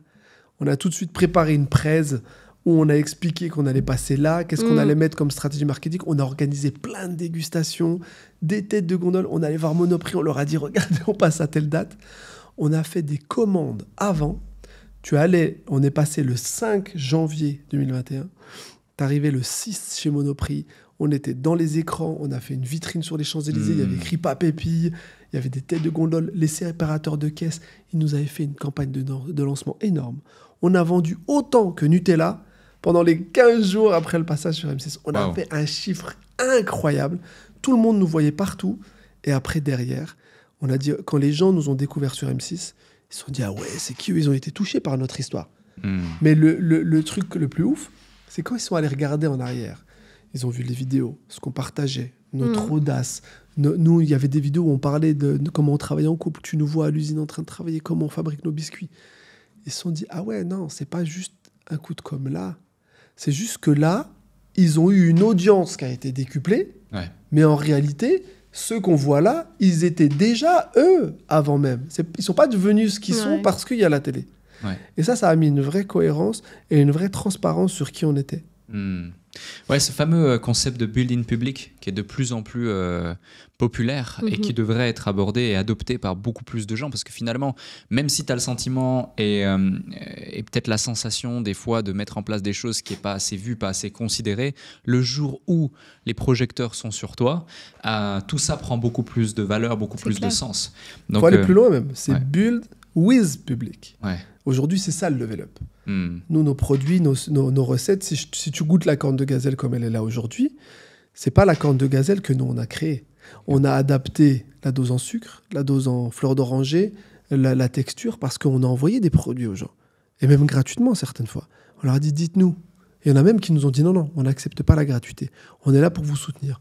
On va acheter, on vous fait un retour. Et c'est ça, pour moi, ça, c'est une preuve d'amour et de soutien incroyable. Plein de gens ont acheté des produits, nous ont dit « Ok, c'était pas top, vous pouvez améliorer ça, ça. » Là, aujourd'hui, c'est des recettes qui sont calibrées avec un panel client. Si on l'avait fait en payant des boîtes, on aurait payé 50 000 balles pour avoir une étude. Là, on a eu des vrais gens, des vrais consommateurs qui n'avaient rien à gagner et c'était juste là pour partager. On parle beaucoup des éléments positifs, par exemple le fait qu'après Kwema, ça explose les ventes, etc. La majorité des ventes qui ont été faites, c'est essentiellement du online, mais il y avait aussi les éléments physiques que tu as évoqués tout à l'heure avec ces campagnes. Comment vous avez géré justement la chute de vos ventes physiques pendant la pandémie, par exemple ? Ça a été le moment le plus difficile, je crois, que de notre aventure entrepreneuriale. Juste avant En fait, il faut savoir que nous, on a créé 6 mois avant le Covid. Donc, on était tout neuf. On commençait seulement à rentrer dans quelques magasins. Ouais. Et du jour au lendemain, on te dit, en fait, on te commande plus parce que c'est pas essentiel. Les gens font leur gâteau chez eux. Tu te retrouves avec 0 €, en fait. On est aussi infirmier, donc on est appelé à revenir travailler en milieu hospitalier parce qu'on a besoin de nous. Donc, tu fais quoi? Tu délaisses ton entreprise. Et c'est pour cette raison Vous avez répondu à l'appel? Mais bien sûr, on est obligé. C'est obligatoire. On a le serment d'Hippocrate, nous, on ne peut pas refuser. C'est obligé. Donc, tu laisses ton entreprise de côté qui fait pendant plusieurs mois 0 € de chiffre d'affaires ou quelques euros. Du coup, ça ne te permet pas de faire tourner ton entreprise avec ton usine de production et toutes les charges. Donc, qu'est-ce que tu fais? Abed s'est mis à pleurer. Il a commencé à dire on a tout perdu, recroquevillé sur lui-même. J'avais chopé le Covid, j'étais en position fétale, je pleurais. Mais il n'en pouvait plus. Et moi, je me dis, mince, on a tout mis dedans, on a mis une maison, on ne peut pas lâcher l'affaire aussitôt, quoi, surtout en 6 mois. Et je me dis, il faut trouver un truc. Je suis pas mal, comme beaucoup de personnes, à scroller sur les réseaux sociaux. Je me dis, il y a un truc à faire. On n'est pas connus, les gens commencent à s'ennuyer, c'est le Covid. Je vais envoyer un message calibré, pas aux influenceurs, mais aux gens un petit peu connus comme Arthur, Manu Payet, Vanessa Demouy, des gens quand même bien placés qui ont un peu de réseau. Donc je leur dis, on est une entreprise française, petite entreprise, on vient de débuter, on ne peut pas vous payer. Mais on va mourir si vous ne nous aidez pas à faire un petit message calibré, une petite pub en fait, de nos produits. On vous envoie les produits si vous êtes d'accord. 80% de réponses positives.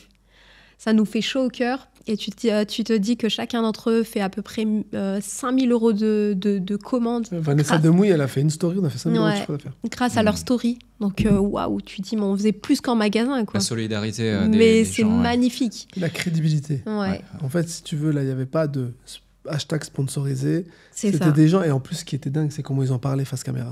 Vanessa Demouy, elle nous a fait une story, elle est mythique. Hein. Elle dit, écoutez, tous les haters qui vont me dire, je fais du placement, je fais pas de placement. C'est 2 infirmiers qui ont besoin de nous. Tu sais, elle parlait comme ça. Et en fait, elle a fédéré sa communauté vers nous. Ils sont venus nous aider, nous porter à cette phase-là. En plus, on avait cramé énormément de cash, parce que le temps que tout ça se mette en place, bien sûr, ça prend du temps. Bah ouais, nous, on a des lignes. Nous, on n'est pas... Il y a des collaborateurs, il y a l'usine, il y a la chaîne de production, il y a tout ça. Donc, pendant quelques jours, on a fait ça, on pouvait le faire. Après, c'est vite limité, quoi. Donc, on crame quand même assez de cash, on doit faire une levée de fonds. C'est pour cette raison que Abed s'est fait passer pour Chronopost pour faire une... C'est juste une journaliste qui me dit, mais il faut que tu rencontres Anthony Bourbon. Je dis, écoute, moi, je le connais pas. Je gratte un peu, moi je suis un gratteur professionnel. Raconte-nous justement cette histoire. Déjà, félicitations pour ça, parce que finalement, ça aurait pu être la fin de Papépi. Mais c'est clair. Moi, je te dis très honnêtement, je pensais que c'était la fin. Ouais, mais si elle n'avait pas été là, et c'est là où je te dis, travailler en couple, travailler à 2 ou entreprendre à 2, je te promets que si c'était moi, je pense que j'aurais lâché. Et elle m'a donné la force. Après, on peut pas refaire l'histoire. On peut pas refaire l'histoire, mais je peux te dire que c'est ça aussi la force d'entreprendre à 2. C'est que comme c'est un ascenseur émotionnel, si les choses se passent bien, quand toi t'es down, celui qui est au-dessus, il va te tirer pour revenir et inversement. C'est clair. Il faut savoir faire ça. Et après, on a compris dans l'entrepreneuriat que même s'il y avait des galères, tu pouvais tout surmonter, tu vois. Et je pense qu'avec nos coups d'audace, on a surmonté énormément de choses. Faut pas s'arrêter à un petit truc. Ouais. Parlons-en de l'audace, justement, parce que vous n'avez jamais eu peur de jouer sur l'audace. L'audace, on sait, c'est un levier juste dingue qui peut accélérer beaucoup de choses.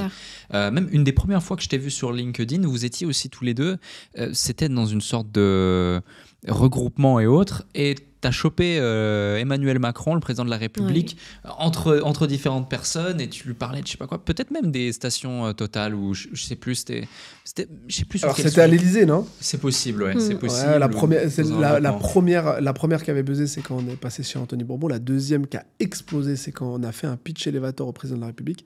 En fait, il se passait un truc, c'est que on faisait tout ce qu'il fallait aujourd'hui pour installer l'usine, et on avait une grosse traction, on devait produire plus. Et en fait, pour produire plus, on devait faire un investissement conséquent, mais là aussi, pareil, on bloquait. Et pour avoir les aides de la région ou les aides de BPI, il y a des dossiers qui prenaient du temps. C'est ça le mal aujourd'hui, c'est l'administratif. Souvent, ça prend du temps. Quand on a des accélérations, tu ne peux pas attendre. Trop de temps, parfois. Trop de temps. Mais c'est ça. Et là, en fait, il se passe un truc, c'est qu'avec Fatia, on part sur un délire, on se dit, tu sais quoi, on va faire Pékin Express.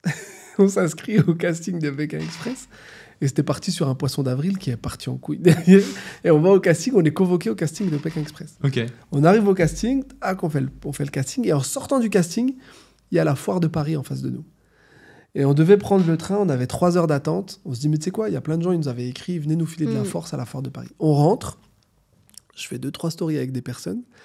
Et là, il y a une personne qui fait des bonbons. Et elle me dit, je dis, on commence à lui donner des conseils. On lui dit, il faut que vous êtes 2 filles, vous devez être plus présentes sur la presse. Une boîte comme la vôtre, vous devez donner l'exemple aux femmes qui veulent entreprendre. Elle me dit, ouais, mais j'ai pas les contacts. Je lui dis, non, mais ça, c'est pas un problème. Je commence à sortir mon téléphone. Je lui balance tous mes contacts, BFM, machin, je lui donne tout. Et en même temps, elle me dit, ouais, mais demain, elle me dit, là, j'étais chez France Bleu ce matin. Je lui dis, ouais, mais va plus haut encore. Elle me dit, ah ben demain, je vais à l'Élysée pour le 1er mai. On n'était pas avril. Jaloux qu'il est. Elle me dit, je suis invité par le président pour le 1er mai. Je dis, ah bon? Nous, pendant la campagne électorale, on envoyait des biscuits au président, à son cabinet, parce qu'on commençait à connaître 2-3 personnes, et on avait rincé le cabinet, grâce à Guillaume Gomez, tu vois, le chef de l'Élysée. Et on envoyait un mot, on leur a dit au 2e tour, on leur a dit, bon, les gars, il faut faire le boulot. Faut faire le travail parce que le Front National ne peut pas passer. On leur avait dit comme ça, tu vois. Et ça les avait fait rire, ils nous avaient dit merci. Et quand elle me dit ça, je vais direct sur le numéro du cabinet du président. Je leur dis, vous êtes sympas les gars, nous on vous envoie des biscuits pour vous donner de la force, même pas vous nous invitez au 1er mai. Et là, le mec il dit, attends, le 1er mai il se passe quoi et tout. Et c'est Gauthier qui me répond, il me dit... Et après il réfléchit, il me dit, ah oui, demain il y a la fête du travail. Il me dit, écoute, je me débrouille pour que vous ayez une entrée. Et du coup, je dis à Fatia, écoute, le lendemain, on doit aller à l'Élysée. Et là, on se pose à la maison, les enfants sont endormis, on se regarde, on se dit, ok, demain, on a l'occasion de rencontrer le président de la République à ça. On va pouvoir lui parler. Donc, qu'est-ce qu'on fait? Fatia, elle prend son ordi, tac. Elle ouvre YouTube, elle cherche tous les discours du président de la République et on commence à écouter tous ces discours sur l'entrepreneuriat. On prend des notes, tous les éléments de langage, le French Dream, traverser la route, prenez des risques, on prend tous les éléments de langage. On se pose, on commence à écrire un pitch, il fait 5 minutes, on le réduit 2 minutes, on le réduit 1 minute 30. On se dit 1 minute 30, ça peut passer. Et là, on commence à faire un pitch en ping-pong. Moi, je dis un truc, elle dit un truc. On s'entraîne, on voit pas l'heure passer. 5h du matin, on dort pas, on est éclaté. On dit à ma belle-sœur de venir garder les enfants pour les poser à l'école. Et nous, on va. On prend le train, on va à l'Élysée, on se filme, on explique. On était tellement dans notre monde, mec, on s'est juste fringué, tout comme on s'habille normalement. Pull, papépi, machin. On arrive à l'Élysée, tu regardes la vidéo, Fatia, elle dit, oh, mais ils sont tous super bien habillés. En fait, c'est une fête tu vas à l'Élysée quand même. Ta cravate, machin, talon. Nous, on était en basket, jean, papépi et tout, nos sacs. Et là, on avait honte. Et après, on se dit, non, on est vraiment nous. On vient dans la maison du peuple, là. C'est chez nous, en fait. Donc, on vient comme on a envie de venir, parce qu'on n'est pas là pour parader, on est là pour dire quelque chose d'important pour le président. Et on avait fait un discours assez inspirationnel. On y va, on arrive devant le président, et là, au dernier moment, Fatia, elle me dit, non, vas-y, toi. Elle avait repéré qu'il n'y avait pas le temps. Quand je te dis, il y avait une masse, les gens, ils bousculaient, ils te rappellent. On se dit, mais comment on va faire et tout. Et à un moment, on a douté. Fatia, elle me dit, non, vas-y, t'inquiète. Et là, je dis à Fatia, je crois que j'ai trouvé la phrase, comment la tirer. Il faut toujours ferrer des personnalités comme ça. Je dis à Fatia, mets-toi à côté de moi. Elle dit, monsieur le président, laissez-moi vous présenter la patronne de Papepi. Et là, tu l'entends dans la vidéo, il dit, mais c'est beau de parler comme ça d'une femme. Et là, il vient... Tac, je l'ai chopé, je lui ai fait un elevator pitch où je lui ai pris tous ces éléments de langage. Donc, j'ai travaillé sur des techniques simples. L'écho, ça veut dire que je lui ai renvoyé des choses que lui, il pouvait comprendre. J'ai fait de la reformulation et je suis monté petit à petit en pression en lui disant, écoute, tout ce que tu dis, on le fait. Mais en plus de faire ce qu'on te dit, on est engagé. Et en plus, élément incroyable, il y a un ministre qu'on connaît qui s'appelle Jean-Baptiste Lemoyne qui est juste derrière lui. Et je dis au président, mais vous savez, nous, aujourd'hui, on ne fait pas que des choses que pour nous, on partage notre réseau. Je dis, Jean-Baptiste, dis-lui, il était là, Jean-Baptiste, il arrive. Il fait, oui, c'est vrai, ils sont bons et tout. Et là, d'un coup, on finit par une demande au président de la République. Et là, il nous regarde, il nous tape dans la main. Il me dit, OK. Et je finis à la fin. Je lui dis, vous êtes un homme de parole? Et là, il me regarde, je suis un homme de parole. Et tout ça, c'est filmé. Et après, je te jure, on finit le moment, on se pose avec Fatia. je suis mort, j'arrive même plus à marcher.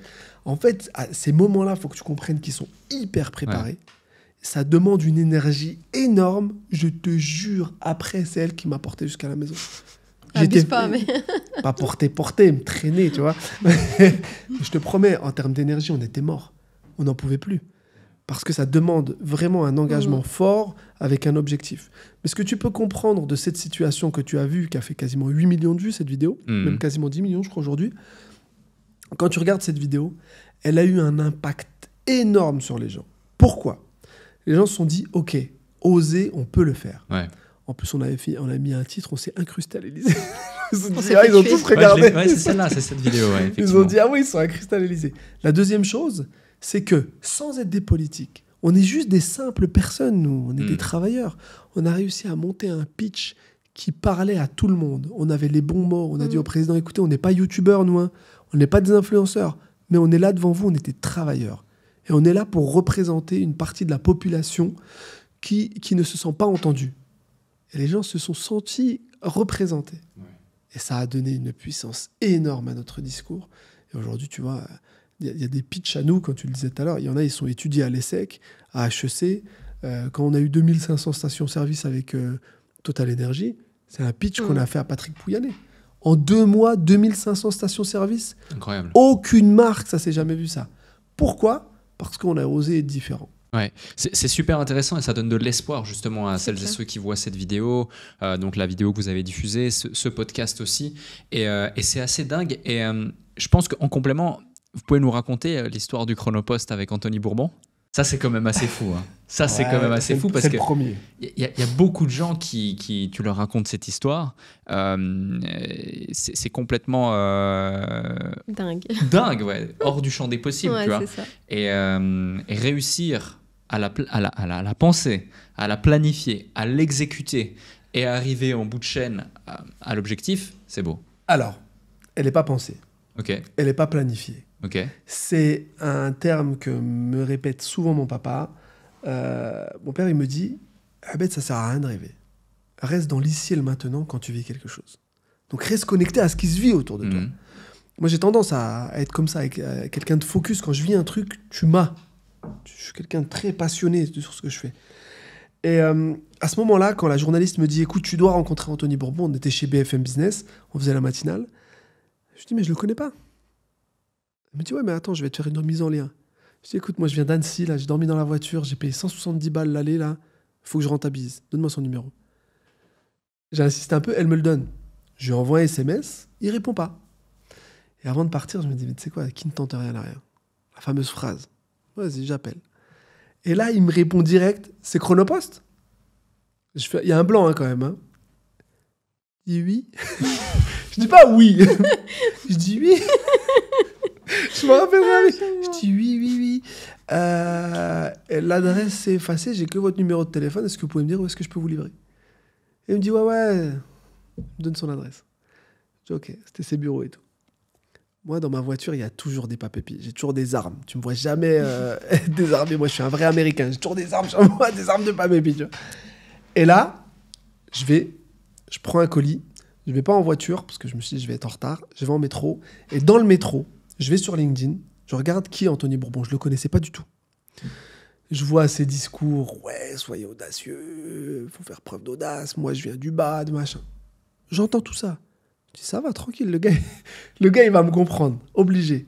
Et pareil, j'étudie ces éléments de langage. J'appelle Fatia, je dis, Fatia, regarde ce qui se passe. Elle me dit, ouf. Et du coup, moi, je filme tout. Je vais te raconter. Et je balance en même temps en live sur Insta. Et je balance. Et on voit les vues, 25 000, 50 000, 60 000. On voit que les gens, ils sont à fond, ils sont en train de dire, vas-y, chope-le et tout, tu vois. Et du coup, j'arrive. Et du coup, j'arrive, et tu vois dans la vidéo. Déjà, la meuf de l'entrée, elle me laisse passer, tu vois. Ouais. Ok, c'est bon. Je me dis, oui, je suis là pour livrer. Oui, fit, c'est au premier étage. J'arrive. Et là, il y a Benjamin, qui lui a l'habitude de prendre les colis et tout. Il va pour me prendre le colis. Je dis, non, c'est un colis privé. Je le remets soit à Monsieur Bourbon, soit je m'en vais. Il me dit, non, mais c'est pas comme ça que ça se passe d'habitude. Je dis, je suis désolé, c'est un colis privé. J'avais anticipé ça dans ma tête. Je me suis dit, il faut que je trouve un truc, parce que sinon, c'est mort, quoi. Et là, ils le font sortir de réunion. Il me regarde, il prend le colis, il me dit, c'est pas pour moi ça. Et là, j'enchaîne. Bon, j'enchaîne pas aussi bien que j'enchaîne aujourd'hui. Tu m'entends, je bug à mort dans la vidéo et tout. Ah, donc tu filmes ça? Ah, je filme et mon téléphone, il est en bas et tu m'entends. Et tu m'entends dans ma voix. Moi, quand je vois cette vidéo, elle m'énerve. Parce que je m'entends, je suis là, j'arrive pas à sortir mes mots, je suis là, je bafouille un peu. Et je dis, voilà, vous demandez de faire preuve d'audace. Est-ce que je peux avoir 15 minutes avec vous? Et là, il rigole, il me dit, vas-y, c'est bon, je finis ma réunion, attends-moi. Et il y a un détail qui montre qui est Anthony. À un moment, avant de partir, il me dit, hey, tu veux un verre d'eau? C'est un détail insignifiant pour toi. Pour moi, ce détail, il m'a permis de me conditionner derrière en me disant, ok, je suis avec un humain. Tu vois, je suis pas avec un PDG lambda, machin, qui va me prendre de haut. Ouais. Il m'a tout de suite pris en considération et je me suis dit, ok, ce mec, il est cohérent avec ce qu'il vend et avec ce qu'il propose. Et c'est là où j'ai commencé à comprendre la cohérence des mots, la cohérence du storytelling, la cohérence de l'image de marque. Je me suis dit, ok, c'est pas du fake. Quand je me suis retrouvé dans son bureau, la première chose que j'ai fait, déjà, j'ai appelé Fatia, je dis, hey, regarde où je suis. Et là, il a parlé avec elle. Et sa première réaction, c'était, ok, clac, 300 000 €. Ce jour-là. Il m'a pas dit, oui, je te promets un truc. Le mec, il a dit, maintenant, je suis là, je te file un coup de main. Ce qui s'est passé derrière, 6 mois d'alternance chez FID. Il nous file une carte du bureau, il nous fait monter, il nous a convoqués la semaine d'après. On va chez FID. Ma vie, je m'en rappellerai à vite, ça. On a tout appris là-bas. Tout. Sincèrement. Il dit à ses équipes, hey, les deux là, ils ont une carte du bureau, ils viennent quand ils veulent. S'ils vous posent une question, vous prenez du temps sur votre temps et vous leur répondez, vous leur expliquez. Parce qu'il avait compris qu'on avait monté une boîte avec nos propres moyens. Et nous, on n'y connaissait absolument rien. On a tout appris sur la terre. C'était génial. On a structuré comme FID l'entreprise Papépi. Tu vois, après, on a gardé notre sauce, tu vois. Mais on avait la base. Ouais. Et la base, c'est hyper important dans un business. C'est dingue. Donc, en gros, grâce à l'audace, tu passes de... Il y a quelques heures, tu ne connais pas Anthony Bourbon. Tu chopes son numéro. Tu vas lui livrer un faux colis Chronopost. Tu te renseignes sur lui sur LinkedIn. Tu arrives à avoir un rendez-vous le jour même avec lui. Directement, tu restes dans les bureaux. Et le jour même encore, suite à un call ensemble et toi, tu es sur place, il vous signe 300 000 €. C'est ça. C'est la force de... Dit comme ça fait trop chelou. Mais c'est dingue.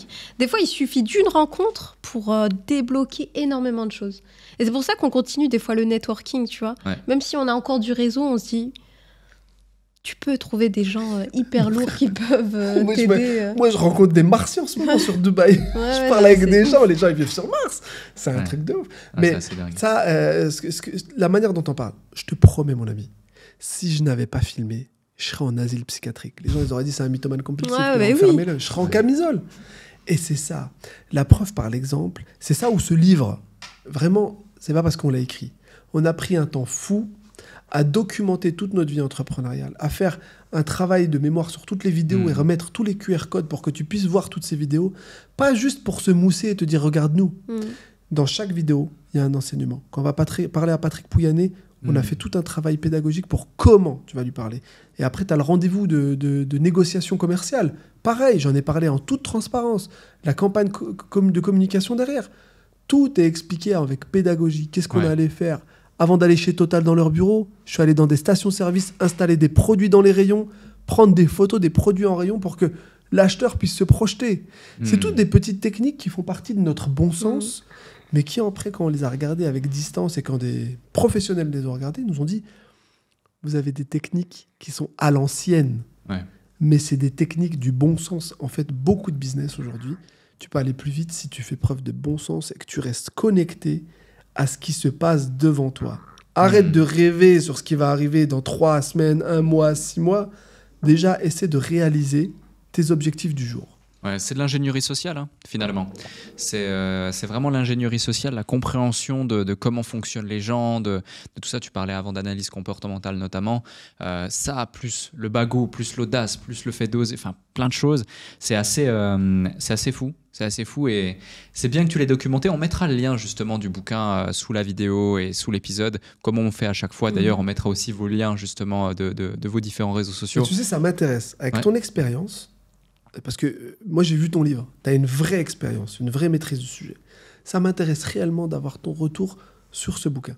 Que tu me dises réellement si on peut l'améliorer ou si vraiment cette méthode, c'est pas la méthode ultime, hein, c'est juste notre méthode. Attention, hein, moi je donne de leçons à personne. On partage juste ce que nous on a vécu et comment on a analysé. Tu as l'analyse de Fathia, des tips et des gens qui ont mis des témoignages. Dis-moi réellement ce que tu en penses. Ça me ferait vraiment plaisir. Je te ferai un retour. Je vous ferai un retour à tous les deux. Merci. Avec plaisir. Et justement, celles et ceux qui nous écoutent, je vous invite à le commander derrière parce que vous aurez du coup les QR codes qui renvoient justement vers ces vidéos qu'on a évoquées. C'est ça. N'hésitez pas à mettre un like et un commentaire sur la vidéo et dites-nous ce que vous en pensez. Parce que c'est ça, hein, tout renvoie sur les posts LinkedIn. Donc en fait, c'est assez vertueux. Nous, on suit sur LinkedIn, on voit quand des gens commentent et like. Aujourd'hui, en fait, on sait quand il y a des gens qui sont en train de le lire. C'est ça qui est drôle. Oui, parce que tu vois qu'il y a une publication qui a 3 ans qui ressort. C'est dingue. C'est sympa, ouais. C'est excellent. C'est excellent. Et justement, parlons-en. Le personal branding, les réseaux sociaux, dans quelle mesure aujourd'hui, on a la réponse, mais si on veut un petit peu aller en profondeur sur celle-ci et donner quelques clés, quelques éléments de détail, ça a joué un rôle prépondérant dans votre évolution et votre succès. Les réseaux, le personal branding et le fait d'avoir finalement tout filmé. Parce que j'imagine qu'au moment où tu filmes les choses, tu les publies, il y a certaines vidéos qui peut-être à un instant T n'ont pas ou peu d'impact et qui aujourd'hui, après coup, quand on voit la réussite, etc. et tout ce qui s'est passé, on se dit waouh, heureusement que ça a été filmé. Tu vois les différentes étapes que tu as évoquées, waouh, heureusement que ça a été filmé. Du coup, dans quelle mesure, pour celles et ceux qui peut-être nous écoutent et doutent encore du fait de la puissance du personal branding, des réseaux sociaux, etc., qu'est-ce que vous auriez à dire sur comment ça a eu un impact dans votre évolution ? En fait, si tu veux, personal branding, c'est un mot comme ça qui peut faire peur. En fait, le personal branding, c'est toi. C'est toi et qu'est-ce que toi, tu vas renvoyer à la société. Donc, tout le monde fait du personal branding. Tu peux être un employé aujourd'hui et faire partie d'une équipe. Ton comportement et les valeurs que tu vas renvoyer dans ta propre équipe ou à ton employeur ou à ton supérieur hiérarchique, c'est du personal branding. La manière dont tu vas parler dans la société dans laquelle tu travailles, on est sur de l'employé d'advocacy. Tu vas dire, je suis bien là où je travaille, ou tu vas parler de cette société dans laquelle je travaille à telle valeur. Tu vas faire une pub organique pour ton entreprise et ça va donner à un instant T ta personnalité en tant qu'employé grâce à ce personal branding. Donc ça va enrichir ton CV, qui est aujourd'hui le nouveau CV, c'est LinkedIn. Ça va permettre aux autres employeurs, parce qu'on sait tous aujourd'hui qu'on ne fait pas une seule carrière dans un seul business ou dans une seule entreprise, ça va permettre aux autres employeurs qui vont te voir de se dire « Ok, je connais mieux cette personne par rapport à son comportement, par rapport à ce qu'elle partage, par rapport à ce qu'elle commente. » Donc, tu as un vrai persona sur cet employé. Donc ça, c'est une notion assez importante quand tu es employé. Maintenant, quand tu as ta propre boîte, ce qui est important, le personal branding, c'est que l'entreprise que tu as, elle est incarnée par des fondateurs. Et souvent, donner, comme le fait... Moi, j'aime beaucoup le livre de Simon Sinek, Commencer par le Why. Je trouve que ce livre explique vraiment les fondements de la plateforme de marque et de comment aujourd'hui tu peux présenter ton entreprise pour définir les valeurs, la proposition de valeur que ton entreprise est là. Mais souvent, quand c'est une entreprise, quand c'est un building qui parle, ça ne touche pas les gens. Le personal branding va te permettre de venir travailler sur des émotions, ce fameux lien interpersonnel qui est primordial, qui va permettre de donner une information à l'autre avec l'identification, comme tu viens de le dire, et aussi de se dire que la personne que tu as en face de toi, c'est quelqu'un. C'est quelqu'un qui vit des choses, qui vit des émotions, qui est en train de prendre des risques pour s'élever socialement. Donc, le personal branding a été primordial chez nous parce que, comme tu l'as vu, on va pouvoir toucher des couples, des gens qui ont des enfants, des personnes qui sont en reconversion professionnelle. Donc, tu vois, on n'est pas norvégien. Donc, mais ce qui est marrant, c'est qu'on a pas mal de personnes qui sont issues, qui sont français, qui sont nés en Bretagne, ou que des personnes qui sont marseillaises, ou des personnes qui sont nées en Angleterre, qui arrivent à s'identifier parce que notre message, il est assez universel. Et surtout, un couple, ça reste un couple partout. Et ça, ces phénomènes d'identification a créé la fameuse communauté dont tu parles. Tu vois, ces gens qui vont t'aider, qui vont te porter dans les différentes étapes de construction de ton entreprise. Et on a surtout compris une chose, c'est que les gens n'achètent plus seulement un produit. Ils achètent vraiment une histoire derrière le produit parce qu'ils ont besoin de donner du sens à ce qu'ils achètent. Du sens où ils mettent leur argent, du sens de ce qu'ils mettent dans leur ventre. Parce qu'ils savent aujourd'hui que quand ils achètent un biscuit Papépi, ils achètent un biscuit made in France qui va faire travailler des familles qui travaillent en France. Ok, ça coûte plus cher que du Lu ou du Belin qui est fabriqué au fin fond de l'Europe ou en Asie sur certains biscuits. Et ils se disent, ok, d'accord, ces produits-là, je sais pourquoi je les achète, pourquoi je les paye un peu plus cher, mais on est dans une économie plus raisonnée. On se dit, bah voilà, c'est le prix aujourd'hui pour recréer de la valeur en France ou pas. Oui, complètement. D'autant plus qu'aujourd'hui, dans un marché qui évolue énormément, qui est de plus en plus sophistiqué, où il y a de plus en plus de concurrence, il y a de plus en plus de questions aussi de la part des consommateurs. Ils ont besoin d'avoir une histoire, ils ont besoin de s'attacher à quelque chose et d'apporter aussi une sorte de réflexion à tout ça et justifier leur achat, soit par du rationnel, soit par de l'émotionnel. Et quant à les deux, le storytelling qui t'apporte l'émotionnel et puis le côté made in France, etc., qui t'apporte le côté rationnel, tout de suite, ça fait mouche. Et qu'en plus, vous le faites depuis des années, donc c'est intéressant. Et pour le personal branding, juste pour rebondir sur cette notion-là, la notion de personal branding, elle permet aussi de se dire que ce qui est marrant, hein, nous, quand les gens nous rencontrent, ils nous disent « mais j'ai l'impression de vous connaître ». Tu vois ? Et il faut se dire que même si on ne voit pas les gens et qu'ils nous suivent sur les réseaux, comme nous, on est nous-mêmes. Quand tu nous vois dans la vraie vie, on est les mêmes. Tu vois, tu m'as vu arriver, je suis le même que sur les réseaux. Moi, je ne veux pas jouer de rôle. C'est vrai que tu es arrivé ici, et tous les deux, hein, comme si vous étiez à la maison. Normal. Et ce n'est pas un manque de respect envers toi. Ouais, non, c'est juste que ça met à l'aise, c'est cool. On est simplement comme ça. On est simplement comme ça parce qu'on a cette chance. Tu vois, donc ça crée ce lien qui fait que quand tu nous vois en réalité, on a l'impression d'être potes. Ça, c'est vraiment cool parce que c'est comme ça qu'on est en termes d'humain. La deuxième chose, c'est que ça va vraiment servir aussi et donner envie aux autres. Et ça, c'est important aujourd'hui de donner cette envie aux autres de se lancer ou de croire en eux. Tu vois, nous, on fait tomber ces barrières-là. Si tu regardes franchement, sans émotion, qui je suis, tu te dis putain, le mec il est handicapé. Physiquement, bon, je suis pas très très beau, tu vois, par rapport à Fatia qui est magnifique. Je reste tranquille, mon pif. Toujours à chaque fois tu parles de mon pif. Je rigole. Du coup, tu vois, je vais mettre ma main. Et du coup, si tu regardes réellement, je suis pas le mec le plus populaire qui était au lycée, qui organisait les grosses soirées. Toi, t'as plus ce physique du beau gosse, tu vois. Et encore, sur LinkedIn, je partage 2-3 photos de moi avant. C'est vrai ? C'est vrai ? Je faisais 25 kilos de moins, j'avais des lunettes, des boutons plein la face. On se comprend. Pas du tout le mec populaire dont tu parles, pas du tout. On se comprend. Et tu vois, j'ai l'impression qu'aujourd'hui, LinkedIn, c'est le lycée, c'est la revanche du lycée. Ouais, c'est ça. Aujourd'hui, on est un peu les personnes un peu populaires, un peu fame sur LinkedIn, où les gens viennent facilement d'organiser une soirée, tout le monde veut venir à notre soirée, c'est nous qui organisons les soirées, mec, ça c'est génial, tu vois. Inverser les rôles. Mais on a inversé les rôles, et ce que je trouve sur certaines personnes qui aujourd'hui, on n'est pas les seuls, hein. On est plusieurs aujourd'hui, parce que ces frustrations ont fait de nous des bosseurs, tu vois. Et on s'est différenciés par d'autres valeurs qui aujourd'hui ont plus d'importance que la beauté, que le fait de savoir bien faire certains sports. C'est qu'on a développé des compétences qui aujourd'hui ont une valeur importante et qui sont reconnues. Et ben, ce que j'aime, c'est que les gens aujourd'hui que je vois qui ont inversé cette vapeur, ils n'ont pas oublié d'où ils venaient. Et ils ramènent avec eux tous ces gens qui étaient unpopulaires, tu vois, et de leur dire « Venez, c'est aussi pour vous, venez kiffer ». Et cette revanche, grâce à des valeurs comme le travail, et qui donne en fait la chance à tout le monde, on s'en fout de ton physique. Ok, tu réussiras mieux si t'es blond aux yeux bleus, ouais, c'est génial.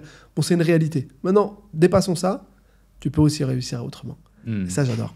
Complètement, et encore une fois, c'est un message d'espoir que vous donnez ici, et c'est vraiment intéressant. J'ai envie de revenir sur un sujet que tu mettais en évidence tout à l'heure, Fatia, c'est quand il y a eu cette crise du Covid et que vous avez sollicité des célébrités pour faire de la publicité, des placements de produits, etc. Comment vous avez fait pour, d'une part, attirer leur attention, et puis d'autre part, réussir à les convaincre? Parce que là, quand vous racontez la chose, on envoie un petit message, etc., ça paraît hyper simple, mais finalement, je pense que ça a quand même représenté plus de travail qu'un simple message sur Instagram. Il y a peut-être faut faire marcher son réseau, faut construire son réseau. Il y a des contacts qu'on a, d'autres qu'on n'a pas forcément. Faut demander la sollicitation de différentes personnes, faut envoyer certains types de messages, faut les relancer. Comment Sincèrement, ce que je t'ai raconté, c'est vraiment sincère. Ah oui. C'était vraiment le Covid, et si tu regardes les snaps, les réseaux sociaux des personnes pendant le Covid, tout le monde s'ennuyait. On était tous chez nous, enfermés, on ne pouvait pas sortir. Fallait une attestation à l'époque pour sortir. Il y avait, donc juste, vous avez pris votre téléphone. Il y avait juste le message calibré. Petite entreprise française, mais on n'a pas oublié de stipuler qu'on était aussi 2 infirmiers, qu'on travaillait et qu'on charbonnait en ce moment, qu'on délaissait la société et qu'on était made in France. Je pense qu'on a mis plein de petits mots importants. Sur les émotions, voilà, c'est ça. France, on va perdre notre entreprise. C'est ça. Mais on racontait pas du pipeau. C'était vrai. C'est la réalité. C'est juste que vraiment, le message qu'on a envoyé, pareil, c'est un travail. Là, je te le rejoins. On en avait écrit un premier, trop long, un deuxième, et un troisième. Et en plus, Fatia, elle m'avait dit, on avait fait un petit PDF qu'on joignait aussi. Et on le mettait avant. On mettait le PDF et après on mettait le message. Parce que si tu mets le message et après le PDF, les gens disent, il y a un lien. Et du coup, ils sont moins enclins à le lire parce qu'ils ont l'impression que c'est un lien. On a mis le PDF, ensuite on a mis le message. Donc les gens avaient voyaient qu'il y avait un message. Et quand ils ouvraient le message et qu'ils scrollaient au-dessus, ils voyaient un PDF, ils cliquaient sur le PDF. Tu voyais 2-3 images de l'usine, de machin, et on réécrivait notre histoire de façon un peu plus détaillée pour leur dire, voilà qui on est. Et en plus, il y avait une photo de nous en tant qu'infirmiers, on était là. Mais c'est nous. Et là, ça a ces personnalités qu'on a envoyées, ce qui est dingue, c'est que comme Vanessa Demouy, elle nous a soutenus au début, mais elle nous soutient encore aujourd'hui, tu vois. Elle nous envoie de temps en temps des messages, elle répond à nos stories en disant « Je suis hyper fière de vous, de l'avancée que vous avez fait ». Quand on a fait le tour de Total Energy, on est parti la voir. Et tu vois qu'il y a des personnes comme ça, c'est des célébrités, mais qui sont magnifiques, tu vois, qui restent humains. Il y avait même Moundir de Koh-Lanta. Tu connais Moundir ? Il y a un épisode qui est planifié avec. C'est vrai ? Ça va être extraordinaire. J'adore cette personne. Moundir, c'est quelqu'un de magique. En fait, c'est quelqu'un humain, un vrai. Non, c'est un vrai. Personne humaine incroyable. Tu la vois pas, mais sincèrement, quand on a eu des échanges, il est hyper respectueux. Il nous a énormément aidé. Tout ce qu'il pouvait faire, franchement, c'était le moment où on devait contacter des influenceurs. On l'a contacté, il nous a dit « Passez-moi votre numéro, je vous appelle ». Et il a consolé Abed. Abed, il était hyper heureux, il m'a dit « Viens, j'ai Moundir au téléphone ». Moi, j'étais comme un dingue. Il était hyper heureux, tu vois. Elle était sur le canapé, moi, j'étais dans le Elle nous a dit « Non, mais lâchez pas, je vais vous aider ». Franchement, il a été top. C'est un homme de parole. Ouais, c'est clair. Tu vois ? C'est des hommes comme ça qui te montrent que malgré la grosse influence, le nombre de followers, la présence sur la télé, tout ça, qui une fois que tu les as en one-to-one, quand tu regardes dans les yeux, c'est des vrais hommes. Des vrais hommes, des vraies femmes comme Vanessa Demouy. Moundir, quand on lui a raconté tout ça, il a été... En plus, lui, il a cette notion de coach, tu vois. Il a eu les mots forts, il appelait de temps en temps, des messages, alors, demandez des nouvelles. Quand on ne donnait pas de nouvelles, il renvoyait un message, alors, c'est tout ça. Et il y a eu vraiment ce lien, cette sincérité, où on s'est dit, waouh, c'est génial de pouvoir rencontrer des gens comme ça. Et il n'osait pas dire les choses, tu vois, même quand on prenait un axe où, voilà, fallait faire attention, préserver les enfants. Il nous disait, faites attention. Tu vois, les réseaux, c'est pas facile. Et même la télé, quand on a commencé à faire du média, il nous a dit, vous êtes sûr ? Il a essayé de nous... Parce que lui, il connaît, c'est son métier, il connaît tout ça. Donc, il a pris le temps de nous alerter. Tu vois, t'as des gens, en fait, ils s'en foutent. Ils vont dire, ouais. Lui, il a pris le temps, plusieurs fois, a pris du temps qu'il n'avait pas, parce qu'il a sa propre famille à gérer, pour nous expliquer les choses. Et ça, j'ai un profond respect. Il est dans le livre. Tu vois, il est dans le livre. Ce que je te raconte avec Moundir, il est dans le livre. J'ai un profond respect pour ce monsieur, parce que l'image qu'on pourrait avoir de lui sur la télé quand il était plus jeune, et l'homme que c'est le papa que c'est et tout ça, moi, c'est des gens qui me touchent profondément. Je suis super heureux que vous en parliez parce qu'on a pu échanger quelques messages. On a de très bons amis en commun et il y a un tournage qui est effectivement prévu mi-octobre avec.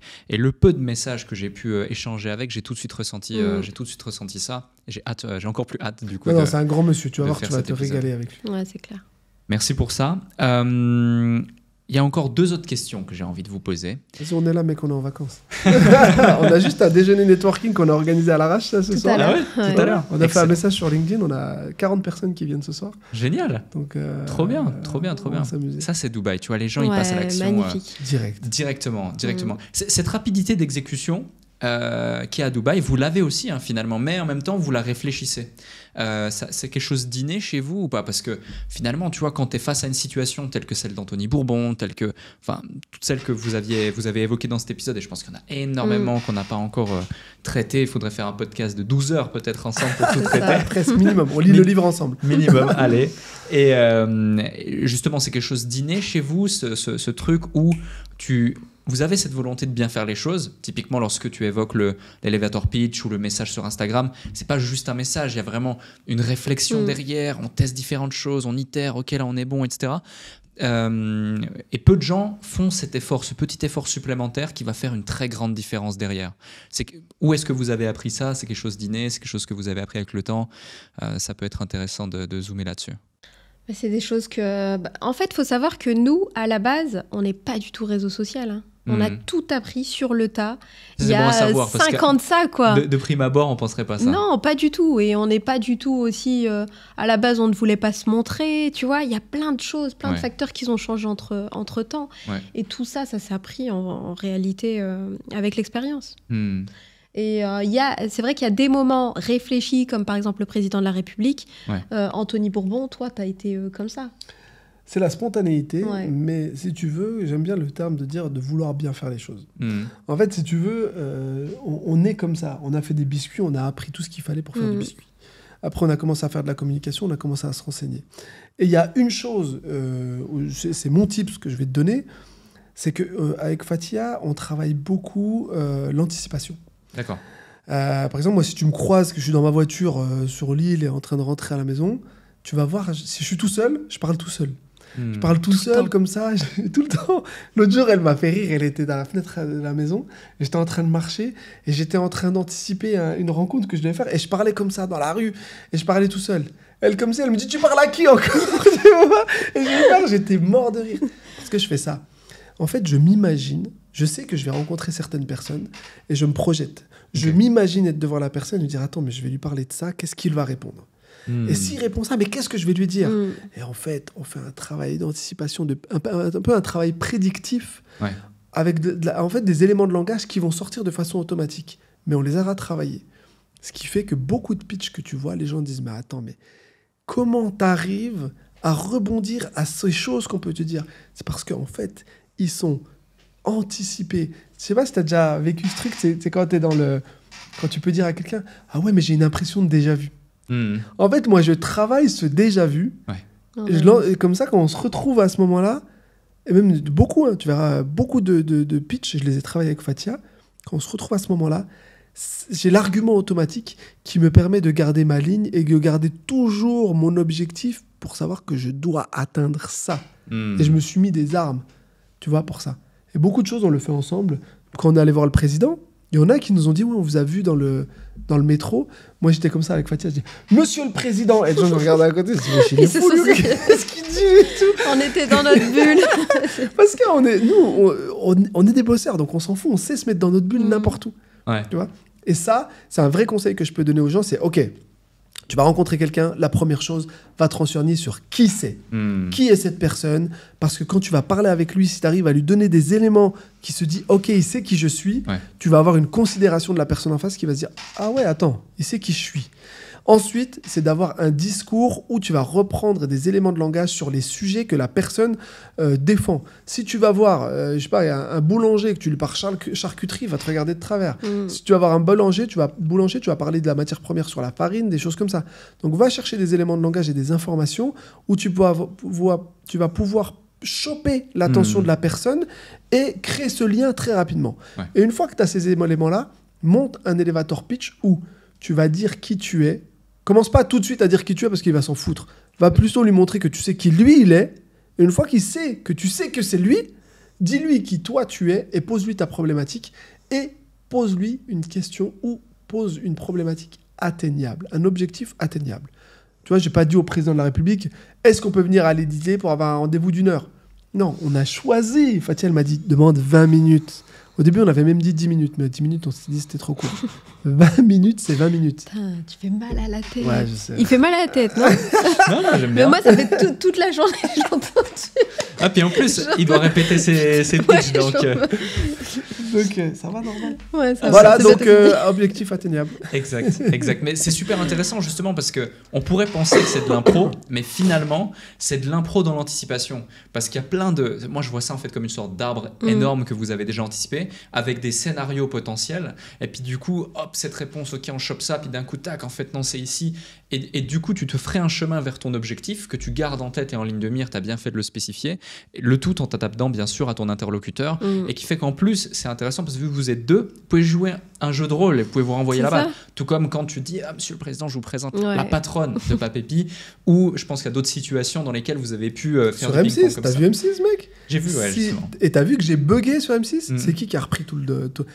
Mais indirectement, parce que tu parles de où on s'est préparé, mais en vrai, même pour M6, on s'est dit, si les investisseurs acceptent, on dit ça, s'ils n'acceptent pas, on dit ça. Tu vois? Sans le savoir, en vrai, on avait déjà préparé aussi notre... C'était salé, hein. S'ils n'avaient pas accepté, c'était salé. On avait préparé un truc lourd. Alors, à limite, on voulait qu'ils n'acceptent pas. On avait préparé un truc lourd. S'ils nous aidaient pas, parce que nous, dans notre tête, on s'était conditionné quand on est passé sur M6. Si on ne réussissait pas cette levée de fonds, on était mort. Voilà comment on s'est conditionné comme des sportifs, alors que c'était pas vrai. On aurait pu s'en sortir. L'échec n'est pas possible, n'est pas envisageable. Impossible. Il fallait qu'on lève. S'il ne le faisait pas, on était mort. Et on s'était tellement préparé qu'après on s'était dit mais attends, si on n'y arrive pas, faut qu'on ait une échappatoire. Qu'on les massacre. Et je te jure, on avait préparé un texte, on s'était dit on voulait trop que ça se passe pas, ça on aurait pu faire un buzz énorme. Incroyable. En off, vous allez me dire franchement, c'était piquant. Incroyable. J'ai une dernière question pour vous. J'ai adoré ces presque 2 heures ou 2 heures passées ensemble. C'est vrai, 2 heures, il faut pas que ouais, c'est ça, il est déjà... Ouais, il est 18h16, on va jamais dormir un peu. Comment est-ce qu'on va se reposer? On voulait faire une sieste, mec. Ah, ça va être compliqué là. Mais du coup, déjà, pour toutes celles et ceux qui nous écoutent, que ce soit sur YouTube ou sur votre plateforme de podcast préférée, voilà, vous connaissez la chanson, hein, likez, commentez, partagez. De ouf. Et on va en faire des shorts, nous, parce qu'on a dit des choses cool. Là. Très cool, on va faire des shorts, on va faire un post LinkedIn comme on fait chaque fois. Donc on va pouvoir bien mettre en avant cet épisode qui, à mon sens, doit être vu par énormément de gens, parce que vous êtes des personnes formidables et surtout, vous avez un parcours dingue et c'est un message d'espoir, je le réitère, je le répète, pour beaucoup, de par cette audace, de par cette ambition, de par les choses que vous avez mis en place et de par la façon dont vous l'avez mis en place, qui est finalement portée par des valeurs que vous gardez et que vous représentez. Donc franchement, félicitations pour ça et merci pour ce moment d'échange. Avant qu'on termine, parce qu'effectivement le temps file, le temps passe, je vais vous poser la question que je pose à chacun de mes interlocuteurs sur le déclic. Donc là, vous êtes deux, donc soit vous faites une réponse commune, soit vous faites une réponse chacun. C'est... qu'est-ce qui, dans votre existence, a créé littéralement vraiment un déclic, pour le coup, littéralement une transformation identitaire chez vous, que ce soit sur le plan personnel comme professionnel? Ça peut être une citation, une situation, une frustration, une simple phrase, comme quelque chose qui vous a choqué, et peut-être même que c'est quelque chose que vous n'avez jamais partagé jusqu'ici dans aucune interview, aucun podcast, en tout cas sûrement pas dans cet épisode. Je vous laisse... le mot de la fin, vous avez carte blanche. Je te laisse commencer. Je sais pas. Elle est difficile la question, je trouve. Vas-y, commence et je vais voir si je peux dire un mot. Moi, ce qui a tout changé dans ma vie, c'est la rencontre de Fatia. Parce qu'en fait, avant, je ne m'aimais pas. Je trouvais que j'étais handicapé. J'avais beaucoup d'énergie. J'étais très dispersé. Tu vois, tout ce que je suis aujourd'hui, je l'étais déjà avant. Sauf que je n'arrivais pas à canaliser et me donner des objectifs. Quand j'ai rencontré Fatia, elle m'a dit une phrase qui me marquera à vie. Elle m'a dit « Je t'aime comme tu es ». Ce jour-là, elle a apaisé tout en moi. Et je n'avais besoin de plus que d'elle et je m'aimais. Je me suis dit « Mais quelqu'un m'aime, alors je peux m'aimer ». Et ce jour-là, vraiment, si tu regardes dans mon parcours de vie, à ce moment-là, derrière, on a fait les voyages. On a créé Papépi. Et là, tu vois toute le tank que je suis, la force de travail. Je te promets, si tu me connais au lycée, j'étais le même. Sauf que je ne savais pas la canaliser, la mettre dans le bon sens. Elle a été mon guide qui fait qu'aujourd'hui, je kiffe celui que je suis et les autres, même pour ce que je suis. Merci pour ce partage. C'est mignon. Ouais, t'es même... On finit comme ça? Okay. Vas-y, on finit comme ça. C'est moi, mignon. tu m'aimes pas et moi, j'ai rien fait, moi. Oui, c'est vrai. Non, mais c'est vrai, tu y es pour beaucoup. Non, moi, je suis quelqu'un de hyper introverti, timide à la base. Et Abed, ce qu'il fait, que peu d'hommes font pour leurs femmes, c'est de les... comment tu dis ça ? Les élever. Sincèrement, s'il peut à chaque fois me mettre en avant, en valeur, à chaque fois il le fait. Et c'est ce qui m'a poussée en fait à me dépasser et faire beaucoup de choses que j'aurais jamais réussi à faire seule. Elle fait des conférences devant 4000 personnes, ouais, ça, alors que c'est une timide. Mais oui, incroyable. Mais c'est ouf. Ça, j'adore. Donc ça. merci. Merci ma chérie. Power. Tu m'as mis un coup de tête. Bah, écoute, tu sais même pas être gentil, faire un bisou. Moi, elle me met un coup de tête. Je voulais pas. Parfait. Merci. Merci à toi. Merci Abed. Merci à toi, mon ami. Franchement, hyper touché que tu aies répondu à cette sollicitation. Je remercie Théo Leblanc. Théo Leblanc qui nous a mis en lien. C'est vrai. À qui j'ai écrit dans un premier temps et qui nous a mis en lien. Et ce que j'ai aimé dans notre rencontre, c'est qu'en réalité, tu es quelqu'un de très... Si tu réussis aujourd'hui, c'est que tu as mis des choses en place. Et je suis venu te perturber dans ton quotidien. Et tu as quand même réussi à t'adapter pour qu'on vive ce moment. Et franchement, je suis très heureux d'avoir vécu ce moment. Et ça, je te remercie d'avoir fait que ce soit possible. Écoute, c'est moi qui vous remercie. Merci.